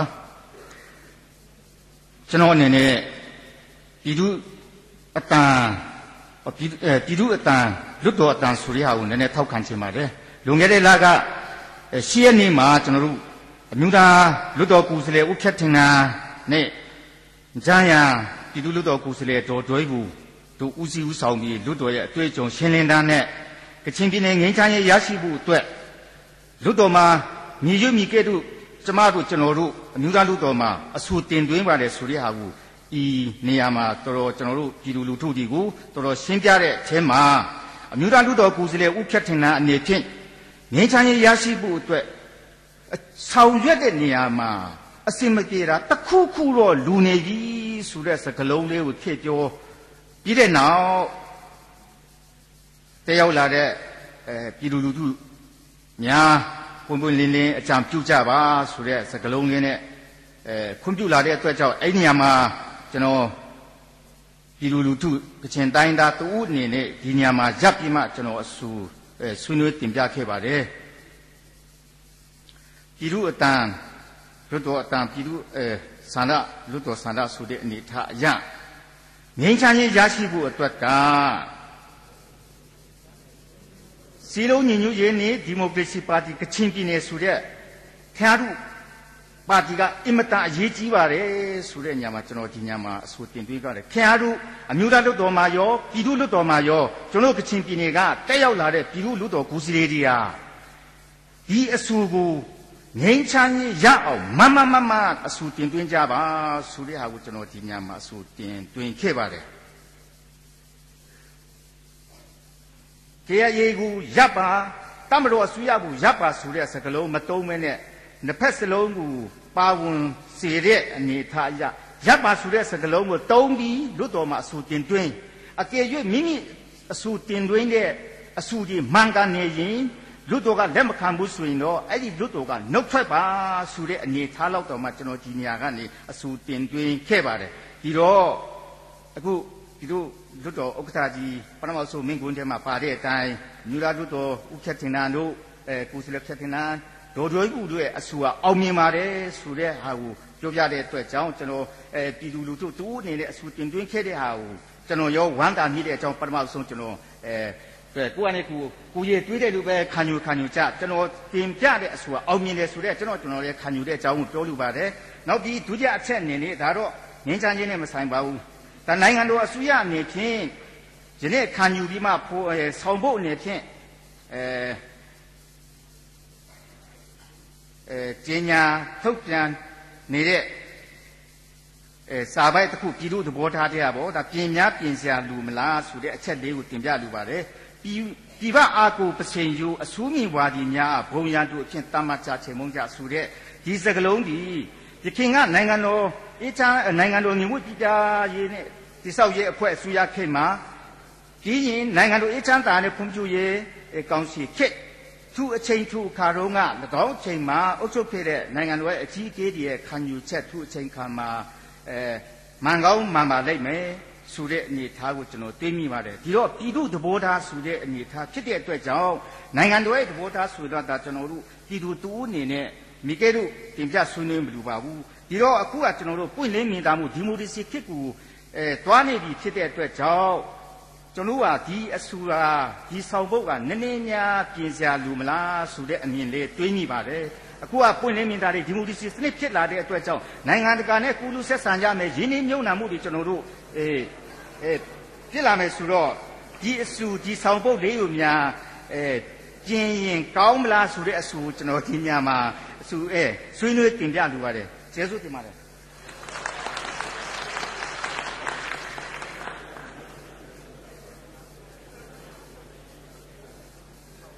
နိုင်ငံတော်သမ္မတကြီးနဲ့ကြွားရောက်လာကြတဲ့ဂုဏ်ဒီရှိရမီရဖများ sorry ကျွန်တော်ပြောမှတော့ဖြစ်ပါတယ်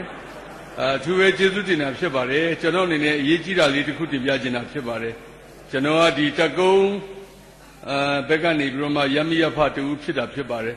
ဒါပေမဲ့ကျွန်တော်ရဲ့ဒေသကတော့ဟိုးခေါင်လန်ဖူးမြို့နယ်ဖြစ်ပါတယ်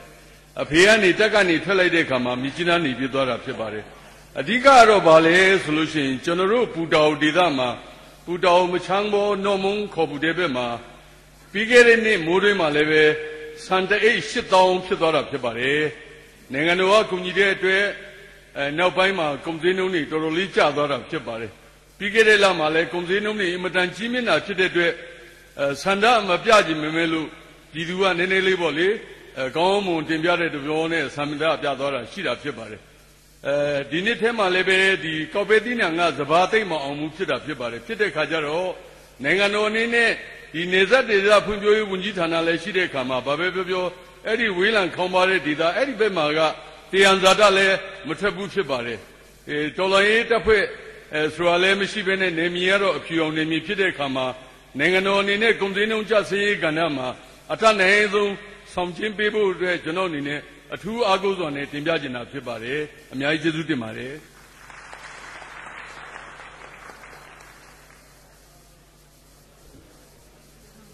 လေးစားပါတော့ဒီကောင်စုလွတ်တော်ပြည်သူ့လွတ်တော်ဥက္ကဋ္ဌကြီးနဲ့ပြည်သူ့လွတ်တော်မြို့သားလွတ်တော်ပြည်ထောင်စုလွတ်တော်အဖွဲ့ဝင်များအစိုးရဝန်ကြီးများအားလုံးကိုလေးစားပါတယ်ကျွန်တော်ကတော့ကချင်ချင်းခရိုင်အဖွဲ့ချုပ်အလို့မှုဆောင်ကော်မတီဝင်နဲ့ဖားကန့်မြို့နယ်ဖားကန့်ချင်းအတင်းတော်ရဲ့တိခါတော်ရဆရာဦးပေါက်တူးကြဖြစ်ပါတယ်ကျွန်တော်ဒီနေ့ဖိတ်ကြားတဲ့ညမှာကချင်ချင်းခရိုင်အဖွဲ့ချုပ်ဦးစားတယောက်ချင်းဖြစ်ပါတယ်ငင်းချိုင်းရင်နဲ့ပတ်သက်ပြီးပြောဖို့လာပါတယ်ဒုတော်ညာလည်းပဲနောင်တော်ကြီးများအနေဖြင့်ပြည်စုံစွာပြောပေးသွားတဲ့အတွက်ကြောင့်လည်းကျေးဇူးတင်ပါတယ်အခုဒုတော်ဥထကြီးမှအခက်အခဲများကိုတင်ပြပါမချိနာခရိုင်လို့ပြောပါတယ်ကျွန်တော်ကတော့မွန်းညင်းခရိုင်မှာပါပါတယ်ဒုတော်ညာလည်းအခက်အခဲတော့တော်တော်ရှိပါတယ်အဲ့ဒါကြောင့်ကျွန်တော်တင်ပြလိုပါတယ်ကျွန်တော်တို့ဖားကန့်ဒေသဟာကာမိုင်မြို့နယ်မှာဖားကန့်ကိုမြို့နယ်အဖြစ်နိုင်ငံတော်မှရခင်အစိုးရမှပြောင်းလဲပြီးကျွန်တော်တို့ပြည်ထောင်စုသမ္မတမြန်မာနိုင်ငံတော်ရဲ့အင်မတန်မှအချက်ချာကြတဲ့ကျွန်တော်တို့စီးပွားရေးနေမြေဒေသတစ်ခုအနေနဲ့ရပ်တည်နေပါလေမြို့တစ်ခုအနေနဲ့ဖားကန့်မြို့ကိုကျွန်တော်တို့နိုင်ငံတော်မှမြို့နယ်တစ်ခုအဆင့်မွန်ကြီးခရိုင်နေနဲ့တည်ရှိပြီးဖွံ့ဖြိုးတိုးတက်တဲ့ရတနာထွက်ရှိတဲ့နေမြေတစ်ခုအနေနဲ့ရပ်တည်ပါလေဒုတော်ညာလည်းပဲလုပ်ငန်းရှင်များနဲ့ရခင်အစိုးရမှတာဝန်ရှိပုဂ္ဂိုလ်များရဲ့မစင်ပြုလုပ်မှုကြောင့်ကျွန်တော်တို့ဖားကန့်မြို့နယ်ဟာဖားကန့်မြို့ကြီးဟာပျောက်ကွယ်သွားမယ်အလားအလာရှိပါတယ်ဒါပါလေဆိုလို့ရှိရင်တတုသိဝန်ကြီးဌာနနဲ့ချောင်းဝရုချောင်းအင်းအိုင်ရှိတဲ့ညာနဲ့ပေ300အကွာမှာစွန့်ပစ်မြေစာများမစွန့်ပစ်ရဆိုပြီးသတ်မှတ်ထားကြောင်းလည်းသိရှိရပါတယ်ဒုတော်ညာလည်းပဲမရှိလုပ်ငန်းရှင်များရဲ့တာဝန်ရှိမြို့နယ်တာဝန်ရှိပုဂ္ဂိုလ်များရဲ့ရခင်အစိုးရရဲ့လှုပ်ဆောင်မှုကြောင့်ဥရုချောင်းဟာငကူအတိုင်းမဖြစ်ပဲအခုကျွန်တော်တို့ရှိနေတဲ့ဖားကန့်မြို့ပေါ်ရက်ွက်လုံးခင်းမှကျွန်တော်တို့အောက်ပိုင်းမုံဟင်းတဲ့အစရှိတဲ့အထိရင်မြင့်ပြင်ဟာငင်းစာများမြင့်တက်လာတဲ့အတွက်ကြောင့်မို့နေ့စဉ်မွေးရာဒီမှာရေကြီးမှုကိုခံရပါလေဒါကြောင့်ကျွန်တော်လုံးခင်းကနေတောက်လျှောက်ကျွန်တော်တို့ဥရုချောင်းနဲ့မြင်းဆက်တဲ့နေရာတွေဟာရေကြီးမှုဟိုနေ့စဉ်နေ့တိုင်းခံရပါလေအဲကြောင့်မို့ကျွန်တော်တို့ရမီရဖများဆိုပြီးကျွန်တော်တို့ဤဥရုချောင်းကိုပြန်လေငကူအတိုင်းဖြစ်စေဖို့ရန်ပြောဆိုပြီးမှအခုလက်ရှိအစိုးရလက်ရှိမြို့နယ်အုပ်ချုပ်ရေးမှုများနဲ့တိုင်ပြည်ညှိနှိုင်းပြီးကျွန်တော်တို့လွတ်ဆောင်ပါဒုတော်ညာလဲရခင်တတုသွေးဝင်ကြီးဌာနမှာကျွန်တော်တို့ပတ်ဝန်းကျင်ထိန်းသိမ်းရေးဆိုပြီးမှဖွဲ့စည်းပါတယ်အဲ့ဒီဟာတတုသွေးဝင်ကြီးဌာနမှာနေပြည်တော်မှာဘူမူကြီးအငိမ့်စားတူကိုဇေလွတ်ပေးခဲ့ပါတယ်အဲ့ဒီဘူမူကြီးအငိမ့်စားနဲ့ကျွန်တော်တို့ညှိနှိုင်းပြီးမှလှုပ်ဆောင်ဖို့ရန်လုပ်တော်ညာလဲနောက်ပိုင်းမှာကျွန်တော်တို့ပြည်သူတွေရဲ့အတန်စကားကိုနားမထောင်ပဲလုပ်ငန်းရှင်များနဲ့ပူးပေါင်းပြီးရေကျော်တရားများပြုတ်လုပ်ပြီးပုံမွေချောင်းတွင်းအင်းအိုင်ချောင်းကြားတွေမှာချောင်းဘေးနားတွေမှာပူပြီးကျွန်တော်တို့မင်းစာများ ဖုပေးတဲ့အတွက်ကြောင့်မို့နေ့စဉ်နေ့တိုင်းအင်မတန်မှကျွန်တော်တို့ရေမြင့်ပြင်တက်ပြီးမှရေကြီးပြီးမှနေ့စဉ်နေ့တိုင်းဒုက္ခရောက်နေပါတယ်ဒါကြောင့်လာမယ့်အချိန်ခါမှာဒီဥရုချောင်းကိုပြန်နေစေယူခြင်းဒီနေ့တကြစေယူခြင်းမပြုဘူးဆိုလို့ရှိရင်နောက်မှာကျွန်တော်ဖက်ကမျိုးဟာနေအောက်မှာပျောက်ကွယ်သွားနိုင်ပါတယ်အခုအေးမြတာယာရက်ွက်မှာအိမ်ပေါင်းများစွာနေစာဖုနေမြုပ်ပြီးကျွန်တော်တို့လက်ရှိအခုချိန်ကျွန်တော်တို့သိမြင်နိုင်ပါတယ်ဒါကြောင့်ဥထကြီးအနေနဲ့ကျွန်တော်တို့ဖက်ကမျိုးမှာရှိတဲ့ရမီရဖများနေပြည်တော်ချိတွားရောက်ပြီးဥထကြီးများနဲ့တွားရောက်ပြီးဆိုပြောကြဖို့ရအစီအစဉ်ရှိတော်ညာလည်းပဲကျွန်တော်ခက်ခဲမျိုးကြောင့်မလာရောက်နိုင်ဖြစ်ပါတယ်ဒါကြောင့်ဤအရာတွေကိုဒီနေ့ဥထကြီးနဲ့တွေ့ဆုံတဲ့အခါမှာပြောခွင့်ရတဲ့အထူးပဲကျေးဇူးတင်ရှိပါတယ်ဒါကိုကောင်းမွန်စွာဖြင့်ကျွန်တော်ဒီမှာပြုလုပ်ပေးဖို့ရလိုအပ်ပါတယ်လို့ကျွန်တော်တို့လှုပ်ဆောင်တဲ့အခါမှာကျွန်တော်ကချင်ပြည်နယ်အစိုးရနဲ့မြို့နယ်အဖွဲ့အစည်းများတတ်တုတွင်းကြီးကိုပဲပေးခြင်းတာဝန်ပေးခြင်းမဟုတ်ပဲကျွန်တော်ကချင်ပြည်နယ်အစိုးရခရိုင်မြို့နယ်နဲ့ပြည်သူလူထုရမီရဖများပူးပေါင်းပြီးစနစ်တကျဤဥရုချောင်းကိုဆွေယူနိုင်ဖို့ရအတွက်ကိုကြီးဆောင်ရွက်ပေးပါလို့ပြောလိုပါတယ်နောက်နေ့အချက်အနေနဲ့တော့ကျွန်တော်တို့ကားလမ်းဖြစ်ပါတယ်ကျွန်တော်တို့ဘာကလမ်းဟာရခင်19နှစ်အချိန်ခါမှာလည်းပဲကျွန်တော်တို့ဒီတိုင်းပါပဲအခုလည်းကျွန်တော်တို့အခုဆိုရင်ပူဆူးပါတယ်ကျွန်တော်တို့ပိုင်းရှင်မရှိတဲ့လမ်းလိုဖြစ်နေပါတယ်အခုကျွန်တော်တို့မှာတော့စစ်ဖြစ်တဲ့အတွက်ကြောင့်မို့ဆိုပြီးမှကျွန်တော်တို့အခက်ခဲမျိုးကြားသေးမှာကျွန်တော်ဒီ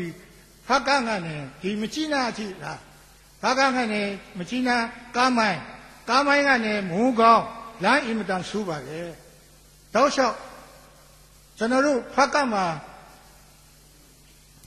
ခွဲစိတ်လူနာတွေမြို့နယ်ဆရာဝန်နဲ့မပြီးနိုင်တဲ့ခွဲစိတ်မှုဟာတွေကိုကျွန်တော်တို့မချိနာပြည်သူ့စေယုံကြီးကိုပို့ရပါတယ်ဆိုတော့ကားပေါ်မှာပဲအတက်ဆုံးရှုံးသွားတာမြောက်များစွာရှိပါဒါကြောင့်ကားကအင်မတန်ကားလမ်းကရေလိုင်းထက်ပိုဆူပါတယ်အင်မတန်မှဂျိုင်းဝိုင်းတွေပိုးပါတယ်အဲ့တော့ကြောင့်မို့ကားလမ်းကိုလည်းပဲကျွန်တော်တို့ယာတနာနေမြေဖြစ်တဲ့အားလျော်စွာကျွန်တော်တို့ကောင်းမွန်စွာဖြင့်လုပ်ပေးဖို့ရန်ကျွန်တော်မေတ္တာရက်ခံလိုပါတယ်ကျွန်တော်တို့ကြောက်ချောလမ်းဆိုပြီးမှလုပ်တော်ညာလဲမူးတွင်းအချိန်ခါမှာပြန်လည်ပြည့်စည်သွားပါတယ်ကျွန်တော်တို့ဒေသကတော့လုပ်ငန်းရှင်များစွာရှိတဲ့ကားမြောက်များစွာနဲ့ခီးသွားနေတဲ့အတွက်ကြောင့်မို့ခဏပြည့်စည်ပါတယ်ဒါကြောင့်ကောင်းမွန်သောကားလမ်းကိုဖြစ်စေဖို့ရန်အတွက်ပြည်သူ့တော်ဥက္ကဋ္ဌကြီးမှလှုပ်ဆောင်ပေးဖို့ရန်အတွက်မေတ္တာရက်ခံရင်ကျွန်တော်မိကုံချိုးတင်ပြပါတယ်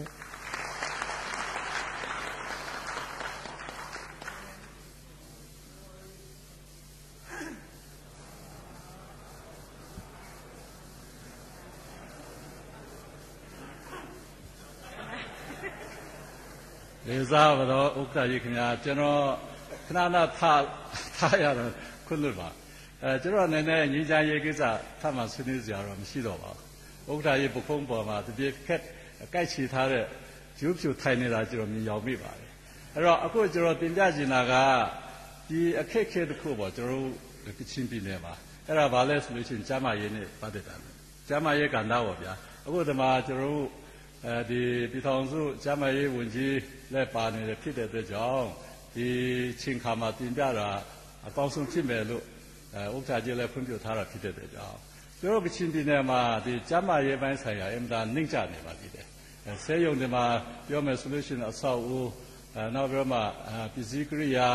အတတ်ပညာရှင်ဆရာမများဆရာဝန်များနောက်ပြီးတော့မှဒီဟိုပေါ့လေဗျာနောက်ကျွမ်းကျင်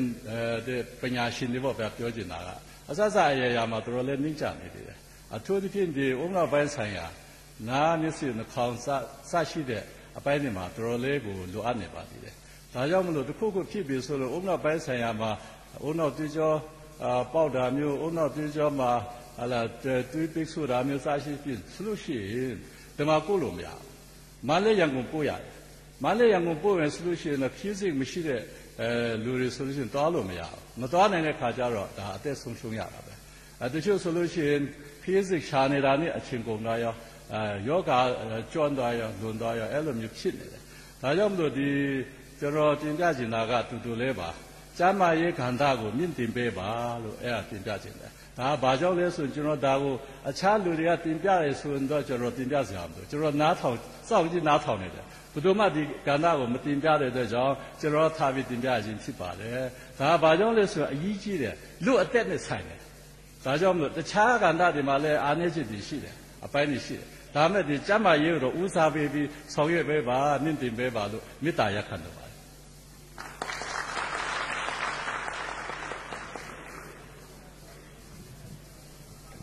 ဆောက်လို့ရဘုန်းကြီးကပြန်လေရှင်းလင်းပြောကြဖို့ဖြစ်ပါတယ်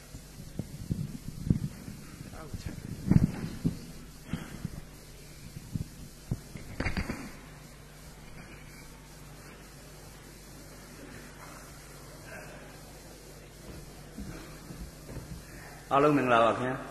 ကျွန်တော်တော့ဆောက်လုပ်ရေးဝန်ကြီးဌာနပြည်ထောင်စုဝန်ကြီးဦးကျော်လွင်ဖြစ်ပါတယ်ကျွန်တော်အနေနဲ့ဒီလွတ်တော်ဥက္ကဋ္ဌကြီးနဲ့ကျွန်တော်တို့လိုက်ပါလာတာကချင်ပြည်နယ်ကြီးအနေနဲ့လိုအပ်နေတဲ့လမ်းမဆက်သွယ်ကဏ္ဍမှာတရောင်းထီယာအနေပြီးတော့ကုညီဆောင်ရွက်နိုင်ဖို့လိုက်ပါလာခြင်းဖြစ်ပါတယ်ကျွန်တော်တို့ဝန်ကြီးဌာနအနေနဲ့လည်းဒီကချင်ပြည်နယ်မှာလမ်းမဆက်သွယ်ကောင်းမွန်အောင်လုပ်ပေးခြင်းနဲ့ဆန္ဒတွေအများကြီးရှိပါတယ်အဓိကလိုအပ်ချက်ဖြစ်နေတဲ့စောစောအချိန်များစွာကျွန်တော်တို့ဆွေးနွေးခဲ့တဲ့ငြိမ်းချမ်းရေးကိစ္စတွေဟာကျွန်တော်တို့လမ်းမဆက်သွယ်ကဏ္ဍကိုဒါနောက်တစ်ချက်ဖြစ်နေတဲ့အနေအထားတွေရှိပါတယ်ဒါပေမဲ့ကျွန်တော်တို့ဒီအကောင်းဆုံးဖြစ်အောင်တော့ကြိုးပမ်းပြီးတော့ဆောင်ရွက်နေပါတယ်ဆိုတော့တစ်ချက်ပြောလိုပါတယ်စောစောကဒီထဲမှာကျွန်တော်တင်ပြလိုတာကတော့စောစောကပြောတဲ့ဒီမြစ်ကြီးနားအဝင်လမ်းကြောက်ပုံထားတယ်ဆိုတာမှန်ပါတယ်အဲ့ဒါကျွန်တော်တို့အရင်တုန်းကတော့ဒီတနိုင်ရနေပြီးတော့ဟိုဘက်ရှင်ပွေရံဘက်ကနေပြီးတော့မြစ်ကြီးနားအထိလမ်းကျွန်တော်တို့ကယူဇနာကုမ္ပဏီကို BOT နဲ့ပေးထားတာဖြစ်ပါတယ် BOT နဲ့ပေးထားတဲ့အထက်မှာကျွန်တော်တို့ကနမတီးနဲ့ဒီမြစ်ကြီးနားအပိုင်းလည်းပါပါတယ်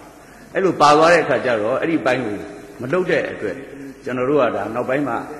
တိုင်းဒေသကြီးနဲ့ကျွန်တော်တို့ပြည်နယ်ဆိုးကနေညှိနှိုင်းပြီးတော့ပြန်လည်ပြီးတော့သိမ်းယူပြီးတော့ဒါဒီနှစ်မှာကျွန်တော်တို့စတင်ပြီးဆောင်ရွက်နေပါပြီအခုကမှကတ္တရလန်ခင်းနေပါပြီခင်ဗျာဒါကိုယ်တည်းတော်ကြီးလဲသွားပြီးကြည့်အောင်ကြည့်နိုင်ပါတယ်လို့ကျွန်တော်ပြောကြားလိုပါတယ်အဲ့တော့မကြခင်မှာဒီတနိုင်နဲ့တနိုင်တော့မဟုတ်ဘူးခင်ဗျာဒီဘက်ပြည်ကြီးနားနဲ့နမတီးအပိုင်းကလည်းကတ္တရလန်ကျော်ဖြစ်သွားမယ်ဆိုတော့ကျွန်တော်ပြောကြားလိုပါတယ်ဆိုတော့ပြောတဲ့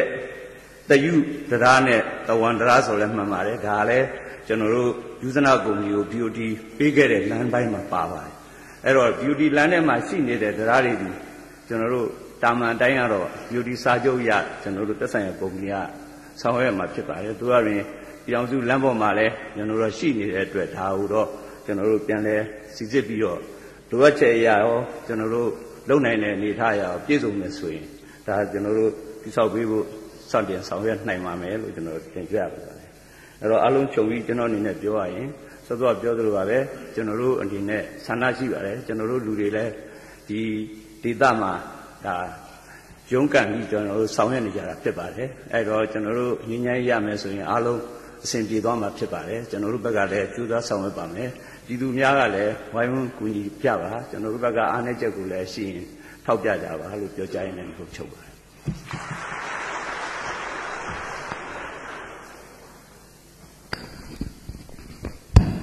်ဝင်းကြီးဖြစ်ပြီးတော့ပေါ့လေငြိမ်းချမ်းရေးကတော့လူလာတာပေါ့နော်သို့တော့ဟိုငြိမ်းချမ်းရေးထိမရောက်သေးတော့1994ကနေပြီးတော့2017ထိရှိခဲ့တဲ့အပြစ်ခတ်ရစဲရေးဖြစ်တယ်ဆိုရင်ပဲခုနဟာတွေတော့ဘုန်းကြီးတို့ဘက်ကမပြတ်မကွက်ဆောင်ရင်ပြီးလို့ထပ်လောင်းပြောကြပါတယ်အားလုံးသဘောတူပါလား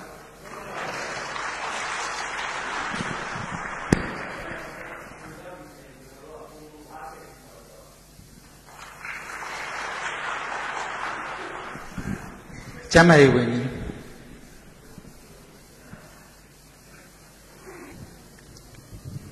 လေးစားတော့ဒီလိုတော့ဥက္ကဋ္ဌကြီးနဲ့ကွာဒီတက်ရောက်လာတဲ့လူကြီးများအပေါင်းကိုမင်္ဂလာပါနည်းနည်းလေးအချိန်ကြာလာတော့ညင်းဝင်နေကြမှာပါဒါပေမဲ့ကျွန်တော်အနေနဲ့ကျမ်းမာရေးဝန်ကြီးဌာနအနေနဲ့ဒီကာလတွေမှာကျွန်တော်တို့ကျမ်းမာရေးဆေးရုံဆေးခန်းတွေ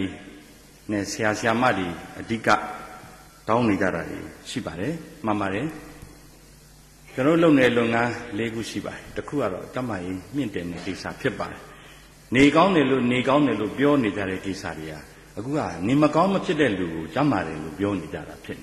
နေမကောင်းမဖြစ်ရုံနဲ့တမတယ်လို့ပြောလို့မရဘူးနေမကောင်းမဖြစ်ဘူးကိုယ်ငါမချိုးတဲ့ဘူးဆိုရင်လူတွေကတမတယ်ပဲအဲ့လိုမဟုတ်ဘူးတမတဲ့တမအောင်အာဟာရပြည့်ဝအောင်ကလေးတွေညာရည်ထက်မဲ့အောင်ဒါတွေအားလုံးဟာမြင့်တင်မှုလုပ်ငန်းဖြစ်ပါတယ်ဒါကျွန်တော်တို့လုပ်နေပါတယ်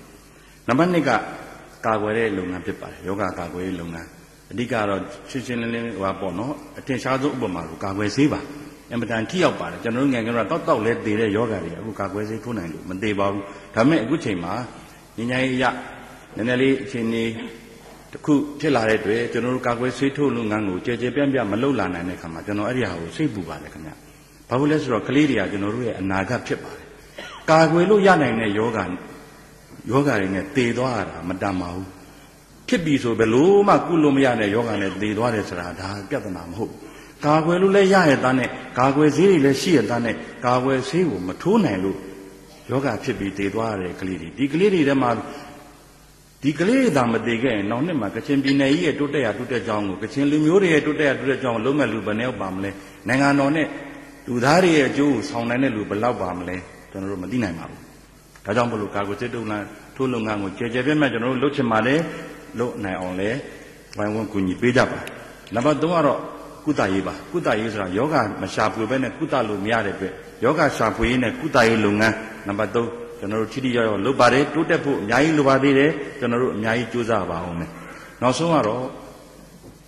rehabilitation လို့ခေါ်ပါတယ်ယောဂဖြစ်ပြီးပြီဆိုတဲ့ခါမှာပြန်လဲတိုးထောင်တာပါအခုစိုက်ကယ်တွေများလာတယ်တိုက်ကြတယ်ကားတွေတိုက်တယ် urbanization ပေါ့မြို့ပြအဲ့တော့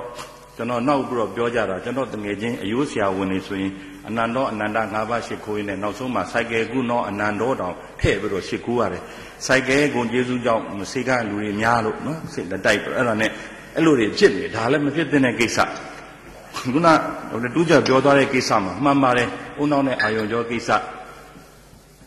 လေဖြတ်ပြီလို့ဗမာလိုခေါ်တဲ့ယောဂမှာဦးနှောင်းသွေးကြောပိတ်တာနဲ့သွေးကြောပေါက်တာရှိပါတယ်ဒါကိုခွဲနိုင်ဖို့က CT scan မှာခွဲနိုင်ပါတယ်သွေးကြောပေါက်ပြီဆိုရင်တိတ်လုံးလို့ရတာနည်းပါတယ်သွေးကြောပိတ်တယ်ဆိုရင်တော့ပိတ်တဲ့သွေးကြောကိုသွေးခဲပြီးပိတ်နေတာကိုပျော်အောင်ဆေးထိုးရင်ဒါလည်း3နာရီပဲအချိန်ရပါတယ်အသက်ရှင်ပါတယ်ကိုအင်္ဂါမချွတ်တက်ပါဘူးအဲ့ဒါဒီ CT scan အင်တာရေးကြည့်ပါတယ်တစ်ချိန်ကတော့ဗန္ဒာရေးအချိန်တွေရမလုပ်ပေးနိုင်လို့အခုဒီနေ့နဲ့တိုင်း14ခုဒါပေမဲ့လာရှိုးရယ်ကျိုင်းတုံရယ်ပြည်ရယ်ပေါင်းပြီး18ခုဒီနှစ်ကျွန်တော်တို့အားလုံးမှာတက်ပါမယ်ဂျိုင်ကာရဲ့အကူအညီနဲ့ building လဲစဆောက်နေတာပြီးတော့မယ်လဲပြောပါတယ်အဲ့ဒါပြီးရင် CT scan ကိုတက်နိုင်လာရင်ကျွန်တော်တို့တွေဒီဥနောက်သွေးကြောပိတ်နဲ့သွေးကြောပေါက်ကိုခွဲခြားနိုင်ပြီးတော့ပိတ်တာကိုတော့ဒီမှာကုလို့ရတယ်ပေါက်တာဆိုရင်တော့လဲကျွန်တော်တို့လွှဲပြောင်းအောင်မှာပဲဖြစ်ပါတယ်ဥနောက်နဲ့အာရုံကြောဆရာဝန်များမွေးမထုတ်ဘူးလားဆိုတော့ကျွန်တော်တို့မွေးထုတ်နေပါတယ်ရှေ့ဦးနေမှာလဲဖွဲ့စည်းပုံချပြီးပါပြီတို့တော့ကျွန်တော်တို့ဒီပြည်လုံးတိုင်းတာထိပြည်နယ်နဲ့တိုင်း14ခုကိုပေးနိုင်တဲ့တိုင်းတာလောက်ထိမရှိဘူးအလုံးပေါင်းမှ full fledged ပေါ့နော်ဒီဘဝအောင်မြင်ပြီးတဲ့ဥနောက်ခွဲစိတ်ကူဆရာဝန်ကျွန်တော်တို့မှာ9ယောက်ပဲရှိပါသေးတယ်ဆက်လက်ပြီးတော့တစ်နှစ်ကို2ယောက်3ယောက်တော့မွေးထုတ်နေတယ်ဒါပြီးရင်တော့ဒီအလွန်လောက်မွေးထုတ်နိုင်ရင်ကျွန်တော်တို့ပြန့်နှံ့ပေးတော့မှာပဲဖြစ်တယ်နောက်တစ်ခါဝန်ထမ်းမှာတစ်ချိန်ကဘတ်ဂျက်ရဲ့အခြေအနေအရ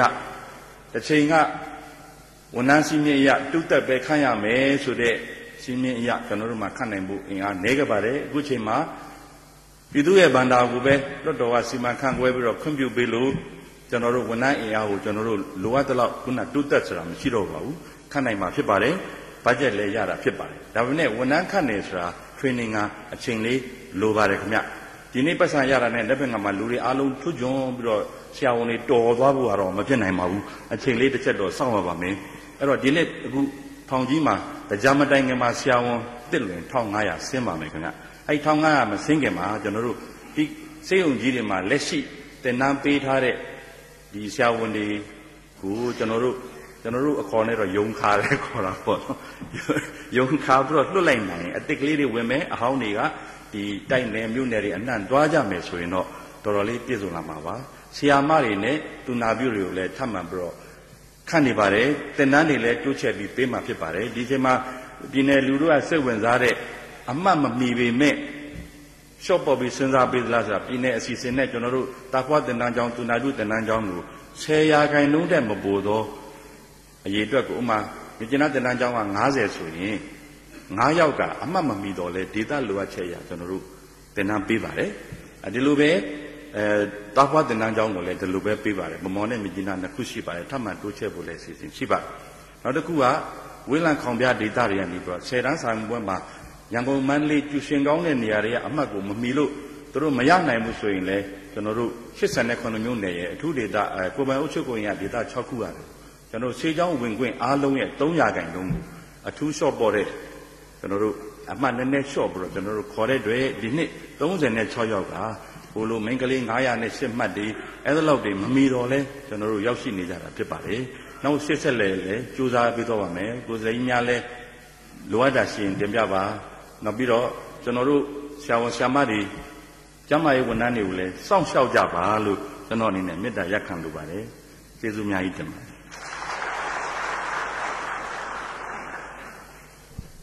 ပညာရေးဝန်ကြီးဌာနရှင်းလင်းပေးဖို့ဖြစ်ပါတယ်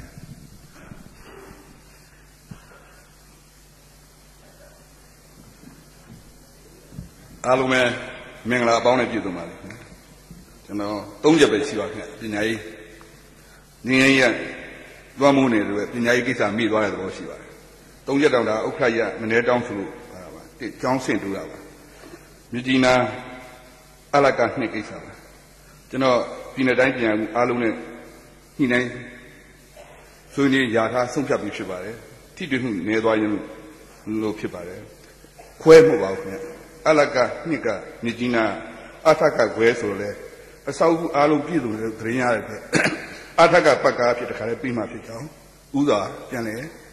တင်ပြချကြပါဒုတိယတော့ဝိုင်းမို့အလကနှစ်ကြောင်းလုံးကျွန်တော်တို့ဒါမဲ့စတင်နှစ်မှာထားခွဲပြီးပါမယ်တတိယတော့ဝန်ထမ်းများလက်လက်တာခံထားဖို့ကျန်းမာရေးဝန်ကြီးကလည်းပြန်လဲရှင်းလင်းဆွေးနွေးပြီးဖြစ်ပါတယ်ဒါမဲ့ဇွန်3ရက်စတင်နှစ်မီအောက်ခြေဝန်ထမ်းအားလုံးဆရာဆရာမ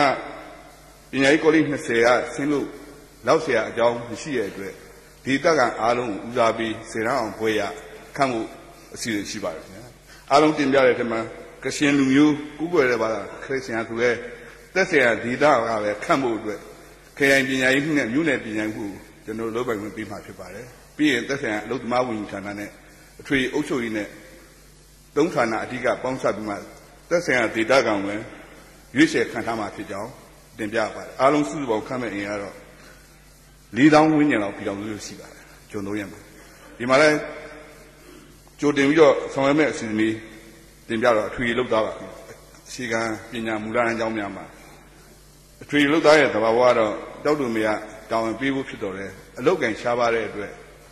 အထူးဖြင့်အမျိုးသားကျောင်းဆရာအင်တန်ရှားပါသွားတဲ့အတွက်အထွေလောက်သားကိုစေတောင်းအနည်းဆုံးထားပြီးခေါ်ပြီးတော့3နှစ်အတွင်းမှာမဆရာတင်တန်းတက်ကျောင်းဆရာဖြစ်ပြန်တွဲပြောင်းဖို့အစီအစဉ်ရှိပါတယ်ယောက်ျားလေးဆရာကျောင်းများမှာရှိတဲ့အတွက်ဒီအစဉ်ဒါကိုယ်စိတ်ပြောင်းနေသွားတဲ့လက်လဝန်ထမ်းများကိစ္စပါတတိယတော့ဘူတော်မှာလည်းကျွန်တော်ပေးခဲ့ပါပြီတက္ကသိုလ်ဝန်ထမ်းစာမွေးကခဏဆိုရင်32ရက်လောက်ပဲလိုပါတယ်ကျွန်တော်မုံညင်းဘက်ဆိုစာသစ်ဌာနတစ်ခုဆိုရင်အရေးပေါ်ကျွန်တော်ပြောင်းရွှေ့ရတဲ့အနေအထားလေးရှိပါတယ်ဒါလုံငွေရပါဒီစာမွေးမှာမြို့ဆိုရန်ကုန်ရဲ့အနေအထားနဲ့ top 10အကျိုးမှာတပီလုံး first second third မှန်းတဲ့ကလေး500နှစ်စဉ်ရန်ကုန်မှာ training လုပ်ပါတယ်မေကွန်း940တမှတ်ရတဲ့အဖြေတော်အစဆုံး1 copy ပို့ခဲ့ပါတယ်ပြီးရင်မေကွန်းအမှတ်စင်းရှိပါတယ်ပြည်နယ်ပညာရေးမှုအဆင့်ဒါကိုပွားမယ်ဆိုရင်သက်ဆိုင်ရာကျောင်းမြတ်မှကလေးများသည်အတိုင်းအတာတစ်ခုထိဒါကိုမိညာကိုကားလို့ရပါတယ်မိမိရဲ့အဖြေတော်ကိုမိမိအမှတ်ပြန်ကြည့်ဖို့ဆိုတာလက်တွေ့ဘဝမလွယ်ပါဘူးဒါတက်တူဝန်ထမ်းဆိုတာတစ်နှစ်မှတစ်ကြိမ်တစ်သက်မှတစ်ကြိမ်ဖြေဆိုရတဲ့အတွက်အကျိုးအနေနဲ့တက္ကသိုလ်ဝန်ထမ်းပတ်ကိုင်းဖြေရဲ့မေကွန်းအဖြေပါပုံစံနဲ့အမှတ်ပေးစီးမင်းနဲ့အကုန်ဆောင်ရွက်ထားတဲ့ကိစ္စဒါဒီအတွက်ကျွန်တော်တို့လက်ဆောင်ယူရပါစီဝေကိစ္စကြီးတော့ဒီကုန်းချုပ်ခွင့်တင်ပြပါမယ်စီဝေမြို့နယ်ကတော့စုစုပေါင်းမှ52ကျောင်းရှိတဲ့ကံမှာကျွန်တော်ပဲအားနဲ့လို့တတ်မှတ်ပါတောင်းဆိုတဲ့ကျောင်းစစ်မြင့်တဲ့ကျောင်းက10ကျောင်း15ကျောင်းလိုက်ရေးတာမပြီးပါဘူးခင်ဗျအဲ့အတွက်ပြည်နယ်ပညာမှုကခဏညပဲစီဝေကတင်ပြတဲ့တောင်းဆိုတဲ့ပြီးတော့ရမီရဖာကိုတွေ့ဆုံပြီးတော့အဲ့စင်းလေးပြပါကျွန်တော် တဲမဲ့မလိရှာရိတ်တာယူလာမယ်ဆိုညရင်းချင်းပဲကျွန်တော်ဘယ်ကြောင်းပြီးနိုင်လဲဆိုတာအဖြစ်ပြန်ပြီးမယ်ဆိုတဲ့အကြောင်းတင်ပြပါတယ်ညီကုန်းချုပ်ကတော့ကရှင်ပြည်နယ်ကြီးအများဆုံးငြိမ်းချမ်းပါလေအေးချမ်းပါလေငြိမ်းချမ်းအေးချမ်းအောင်ဆိုတာလဲအားလုံးကအတူတကွလုံးပါပါအားလုံးအတူတကွထဲမှာမေတ္တာဓာတ်ဖြူစင်ပြီးမေတ္တာဓာတ်အားကြီးပြီးဆိုရင်တော့ကရှင်ပြည်နယ်ရောကျွန်တော်တို့အမိမြန်မာနိုင်ငံရောအေးချမ်းပြီးတော့အားလုံးလိုချင်တဲ့တိုင်းပြည်ရဲ့ကဘာကရှိတဲ့ကိုယ်တိုင်းများအဆင့်မှာလူယိုသေးရှင်ယိုသေးနေရာမှာရောက်မှာဖြစ်ကြောင်းတင်ပြရင်းနဲ့ညီကုန်းချုပ်ရပါတယ်အားလုံးကျေးဇူးတော်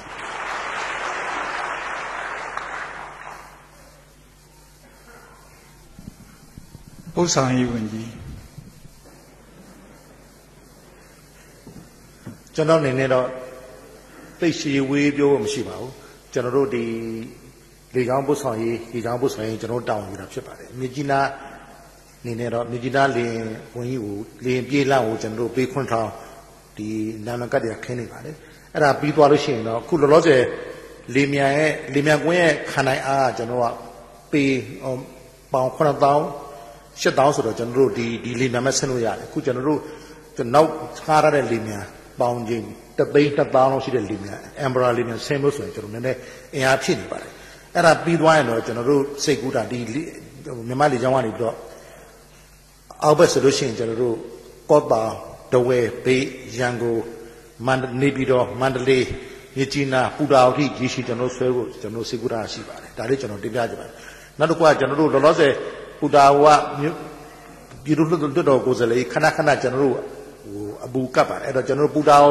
မြစ်ကြီးနားကိုလည်းအမြဲတမ်းကျွန်တော်တို့ဆောင်ရွက်ပေးလက်ရှိပါတယ်အဲ့တော့ကျွန်တော်အနေနဲ့ကတော့ခုနပြည်သူ့လွှတ်တော်ဥက္ကဋ္ဌပြောလို့ပဲကျွန်တော်လေကြောင်းပို့ဆောင်ရေးတိုးတက်ဖို့ဆိုတာလေငြိမ်းချမ်းပြီးတော့အာလုတာဝပြောမှတိုးတက်မှာဖြစ်ပါတယ်အဲ့တော့ဒါမှခီးတယ်များပြီးတော့ကျွန်တော်ဘက်ကလည်းကျွန်တော်တို့ခုနတက်နိုင်လို့ဈေးချိုတာနဲ့ဆောင်ရွက်ပေးပါမယ်ခုနပညာရေးကတင်ပြခဲ့တဲ့ဒီဝန်ထမ်းတွေတွားရေးလာရေးကိုလည်းတက်နိုင်တော့ကျွန်တော်တို့ဆောင်ရွက်ပေးမယ်ဖြစ်ကြောင်းပြောကြတဲ့ဒီကုန်းချုပ်ပါတယ်ကျေးဇူးတင်ပါတယ်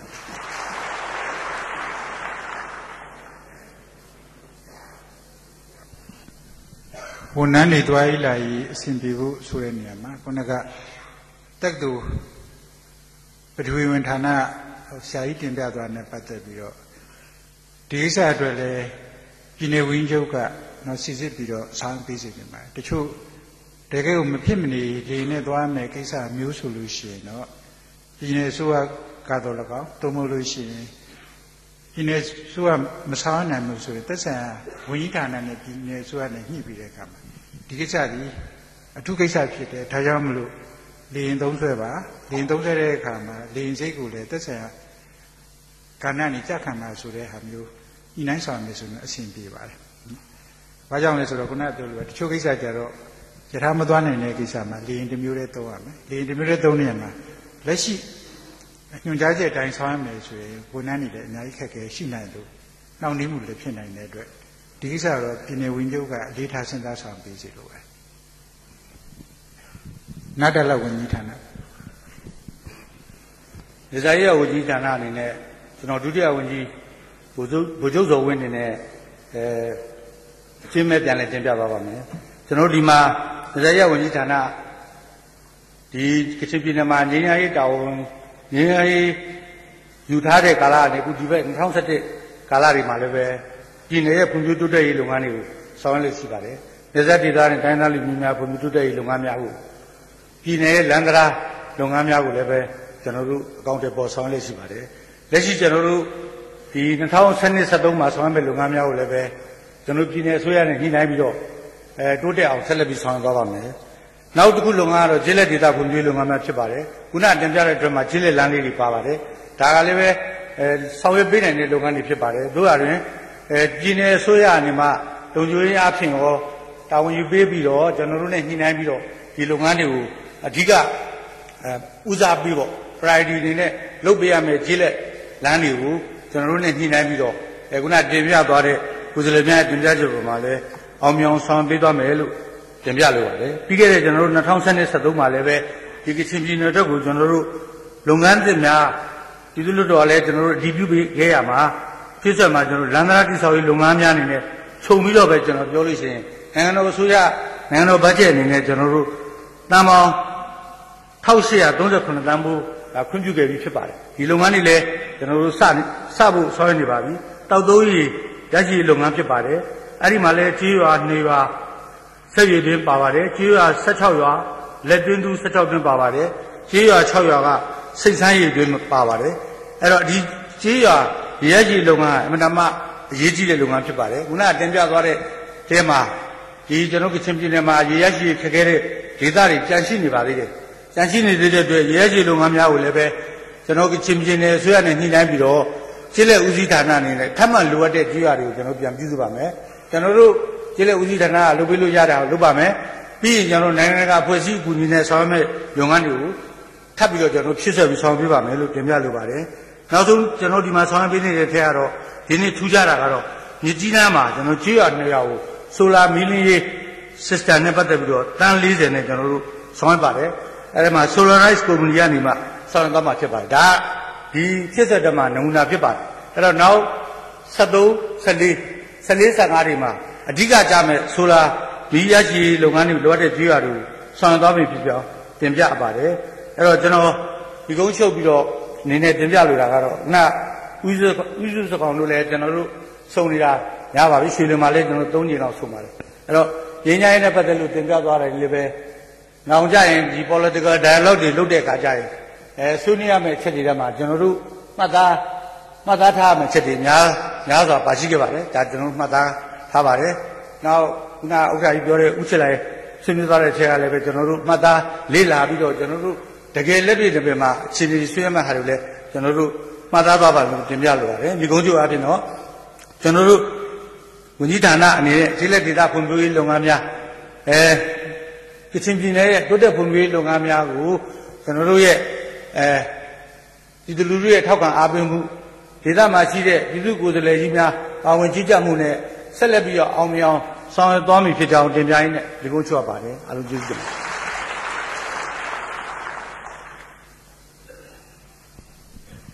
်ဖားကန်ကဘာသာရေးတင်ဦးဆရာကြီးတင်ပြသွားတဲ့ကိစ္စနဲ့ပတ်သက်လို့တစ်တော်ရည်ရနဲ့ပေါင်းကျင်ထင်းလေးဝန်ကြီးဌာနအနေနဲ့အတူချုပ်ပြန်လေးရှင်းပြပေးလို့ဖြစ်ပါတယ်ရခင်ကပေါင်းကျင်ထင်းလေးဝန်ကြီးဌာနမရှိပါဘူးအဲဒီတော့ကအစပိုင်းမှာတော့နိုင်ငံခြားရေးဝန်ကြီးဌာနကင်တွယ်ပါတယ်အဲဒီနောက်ပိုင်းတော့အဆင့်ဆင့်ပြောင်းလဲခဲ့ပါတယ်အခုတော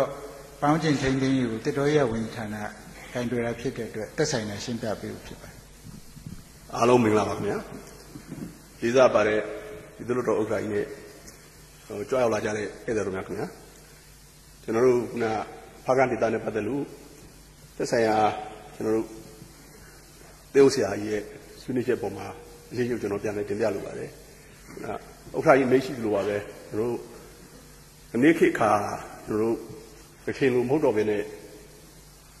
ကမ္ဘာနိုင်ငံအသီးသီးမှာကျွန်တော်ဖွံ့ဖြိုးတိုးတက်မှုကိုဆောင်ရွက်တဲ့အခါမှာတစ်ဖက် development only မဟုတ်ဘဲနဲ့ environment နဲ့ development နှစ်ခုကို balance လုပ်ပြီးတော့မှစဉ်းစားလာတဲ့အခါမှာကျွန်တော်နိုင်ငံဒီနေ့ပြောင်းလဲသွားတဲ့အခြေအနေမှာလည်းဘဝရဲ့သေးသေးနဲ့တော်ရည်ဝန်ကြီးဌာနဆိုပြီးတော့မှကျွန်တော်တို့နောက်2011ခုနှစ်စက်တင်ဘာလ6ရက်နေ့မှာပြန်လည်ပြီးတော့ဖွဲ့စည်းပေးခဲ့ပါတယ်အဲ့ဒါနဲ့အတူကျွန်တော်တို့ဘဝရဲ့သေးသေးဥပဒေ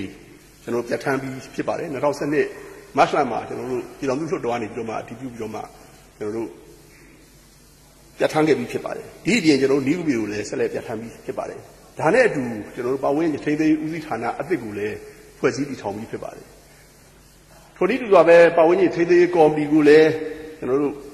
နိုင်ငံတော်ကနေပြီးတော့မှဖွဲ့စည်းဆောင်ရွက်ပေးခဲ့ပြီးဖြစ်ပါတယ်ဒီနေရာမှာဖားကန်နဲ့ပတ်သက်လို့ကျွန်တော်တို့အနေချင်းကျွန်တော်တင်ပြလိုပါတယ်ဒါကတော့ကျွန်တော်တို့စီမှာဒီကချင်ပြည်နယ်နဲ့ပတ်သက်လို့အထူးသဖြင့်ခုနမြစ်ဆုံကိစ္စနောက်ခုနကျွန်တော်တို့ဖားကန်ကိစ္စဒါတွေအားလုံးပေါ်မှာကချင်ပြည်နယ်ဟာကျွန်တော်တို့တိုင်းပြည်ရဲ့အသက်သွေးကြောပမာအရေးကြီးတဲ့ပတ်ဝန်းကျင်ဆိုင်ရာလေးထားရမယ့်နေရာတစ်ခုဖြစ်ပါတယ်။ဘာဖြစ်လို့လဲဆိုတော့ ARV ကြီးရဲ့ရေဝေရေလဲဖြစ်တယ်လို့ကျွန်တော်တို့ရဲ့ဒီ ARV ကြီးဟာနောက်ဆုံးမြို့ဝကျွန်းပေါ်ရဲ့ဂေဟစနစ်တွေပြောင်းလဲတဲ့အထီကိုတက်ရောက်ပါတယ်။အဲ့ဒီလိုပဲတစ်ဖက်ကအဲ့ဒီအပေါ်မှာဒီဒေသရဲ့ထူးခြားချက်ကတော့ကျွန်တော်တို့သဘာဝသယံဇာတတွေပေါ်ကျော်လာခြင်းဖြစ်ပါတယ်။အဲ့ဒါတော့သတ္ထုသယံဇာတကျွန်တော်တို့ရွှေကြောက်စိမ်းနောက်ခဲနထူရှိုင်းနဲ့စတဲ့ဒီသတ္ထုတွေပေါ်များသလိုတူ တူးဖော်မှုတွေကလည်းများပြားပါတယ်အဲ့ဒီပေါ်မှာလည်းခုနငြိမ်းချမ်းရေးလုံခြုံရေးဆိုတဲ့အပိုင်းအဲ့ဒါနဲ့ဆက်ဆက်ပြီးဥပဒေစိုးမိုးမှုပိုင်းနဲ့တက်ရောက်မှုပိုင်းဟာအားနည်းခဲ့ပါတယ်အားနည်းတဲ့အပေါ်မှာခုနလိုပဲကျွန်တော်တို့ပတ်ဝန်းကျင်ဆိုင်ရာအသိအမြင်နေပါမှုနဲ့နောက်ထိတွေ့ဆက်ဆံမှုအားနည်းလာတဲ့အခါကျွန်တော်တို့ကစိုးကျိုးတွေဖြစ်ပေါ်လာခြင်းဖြစ်ပါတယ်ဖားကန့်ဒေသဟာနှစ်စဉ်ကျွန်တော်တို့ရေကြီးတယ်ရေပြိုတယ်နောက်ကျွန်တော်တို့စီမံမှတ်တမ်းနေထားပါတယ်ဒါနဲ့ပတ်သက်လို့လည်းကျွန်တော်တို့ဖားကန့်ဒေသတဘာပေါင်းကြီးထိန်းသိမ်းကော်မတီကိုကချင်ပြည်နယ်လွှတ်တော်ကနေပြီးတော့မှကျွန်တော်တို့ဖွဲ့စည်းဖို့ဆိုပြီးတော့မှတင်ပြတာရှိပါတယ်အဲ့ဒီအပေါ်မှာကျွန်တော်တို့တထုလူမျိုးကြီးဌာနနဲ့ကျွန်တော်တို့ပေါင်းစပ်ပြီးတော့မှသက်ဆိုင်ရာဒေသသက်ဆိုင်ရာကျွန်တော်တို့ဒေသအတွင်းမှာပဲဖားကန့်ဒေသတဘာပေါင်းကြီးထိန်းသိမ်းကော်မတီကိုကချင်ပြည်နယ်တစ်တော်တထုဝင်ကြီးဥက္ကဋ္ဌဖြစ်တာဝန်ယူပြီးဆက်ဆက်ထားများကတာဝန်ရှိတဲ့ပုဂ္ဂိုလ်များပါဝင်တဲ့ဖွဲ့စည်းရေးကိုကျွန်တော်တို့ပြန်ကြားပြီးဖြစ်ပါတယ်အဲ့ဒီအဖွဲ့ကနေပြီးတော့မှခုနဆွေးနွေးခဲ့သလိုသက်ဆိုင်ရာဒေသမှာရှိကြတဲ့ဒေသခံပြည်သူတွေပါဝင်တဲ့တနည်းအားဖြင့် civil society လူမှုအဖွဲ့အစည်းတွေပါဝင်တဲ့အားလုံးပါဝင်တဲ့အဖွဲ့အစည်းအစဉ်စဉ်ကနေခုနကိုဒေသကိုပါဝင်ခြင်းဆိုင်ရာထိန်းသိမ်းဆောင်ရွက်သွားကြမှာဖြစ်ပါတယ်ဒီအပြင်ကျွန်တော်တို့လိုအပ်လို့ရှိရင်ခုနကျွန်တော်တင်ပြခဲ့တဲ့အတိုင်းပါဝင်ခြင်းထိန်းသိမ်းကော်မတီကနေပြီးတော့မှတီးခြားကျွန်တော်တို့ဖွဲ့စည်းပြီးတော့မှဝင်းစင်းဆောင်ရွက်စစ်ဆေးတာတွေလည်းလက်ရှိခါမှာကျွန်တော်တို့ဆောင်ရွက်လျက်ရှိပါတယ်ဒီအပြင်အခြေအနေပေးလာတဲ့အမျှခုနနယ်မြေတည်ငြိမ်အေးချမ်းမှုနဲ့လုံခြုံမှုကျွန်တော်တို့ငြိမ်းချမ်းရေးရရှိလာတဲ့အခါအဲ့ဒီဒေသတွေကိုကျွန်တော်တို့ပြည်တော်စုအဆင့်ကလည်းအဖွဲ့အစည်းတွေဖွဲ့စည်းပြီးတော့စစ်ဆေးဆောင်ရွက်ပြီးတော့မှကျွန်တော်တို့ဆောင်ရွက်ရမယ့်လုပ်ငန်းတွေထဲမှာဟာလားအဓိကအဖြစ်ဒီတတ်ထုတူးမယ်ဆိုရင်ကျွန်တော်တို့မှာ IE ကနဦးပတ်ဝန်းကျင်အခြေအနေလေ့လာစမ်းစစ်ခြင်း initial environmental examination ရှိရပါမယ်။တနည်းအားဖြင့်ဟာတွေထိခိုက်တယ်လေ။သဘာဝပတ်ဝန်းကျင်ဆိုင်ရာထိခိုက်တယ်ဆိုတာကခုနလိုရေပြိုတာဟာလားကဘာပြိုတာရေဟလာခုနလိုရေရှမ်းတာဒီအပြင်ကျွန်တော်တို့ကြံတဲ့ခေယစနစ်တွေဘာဖြစ်သွားတယ်ဆိုတာကိုလေ့လာမှာဖြစ်ပါတယ်။နောက်ပတ်ဝန်းကျင်ထိခိုက်မှုအခြေအနေစမ်းစစ်ခြင်း EIA ကျွန်တော်တို့ environmental impact assessment အခုဆိုရင်ကျွန်တော်တို့စီမံကိန်းတိုင်းကိုကျွန်တော်တို့ဒီတိုင်းဆောင်ရွက်ပါတယ်။နောက်ထိုနည်းတူပဲ social impact assessment လူမှုရေးဆိုင်ရာထိခိုက်မှုနောက်ကျန်းမာရေးဆိုင်ရာထိခိုက်မှုစမ်းစစ်ခြင်း HIA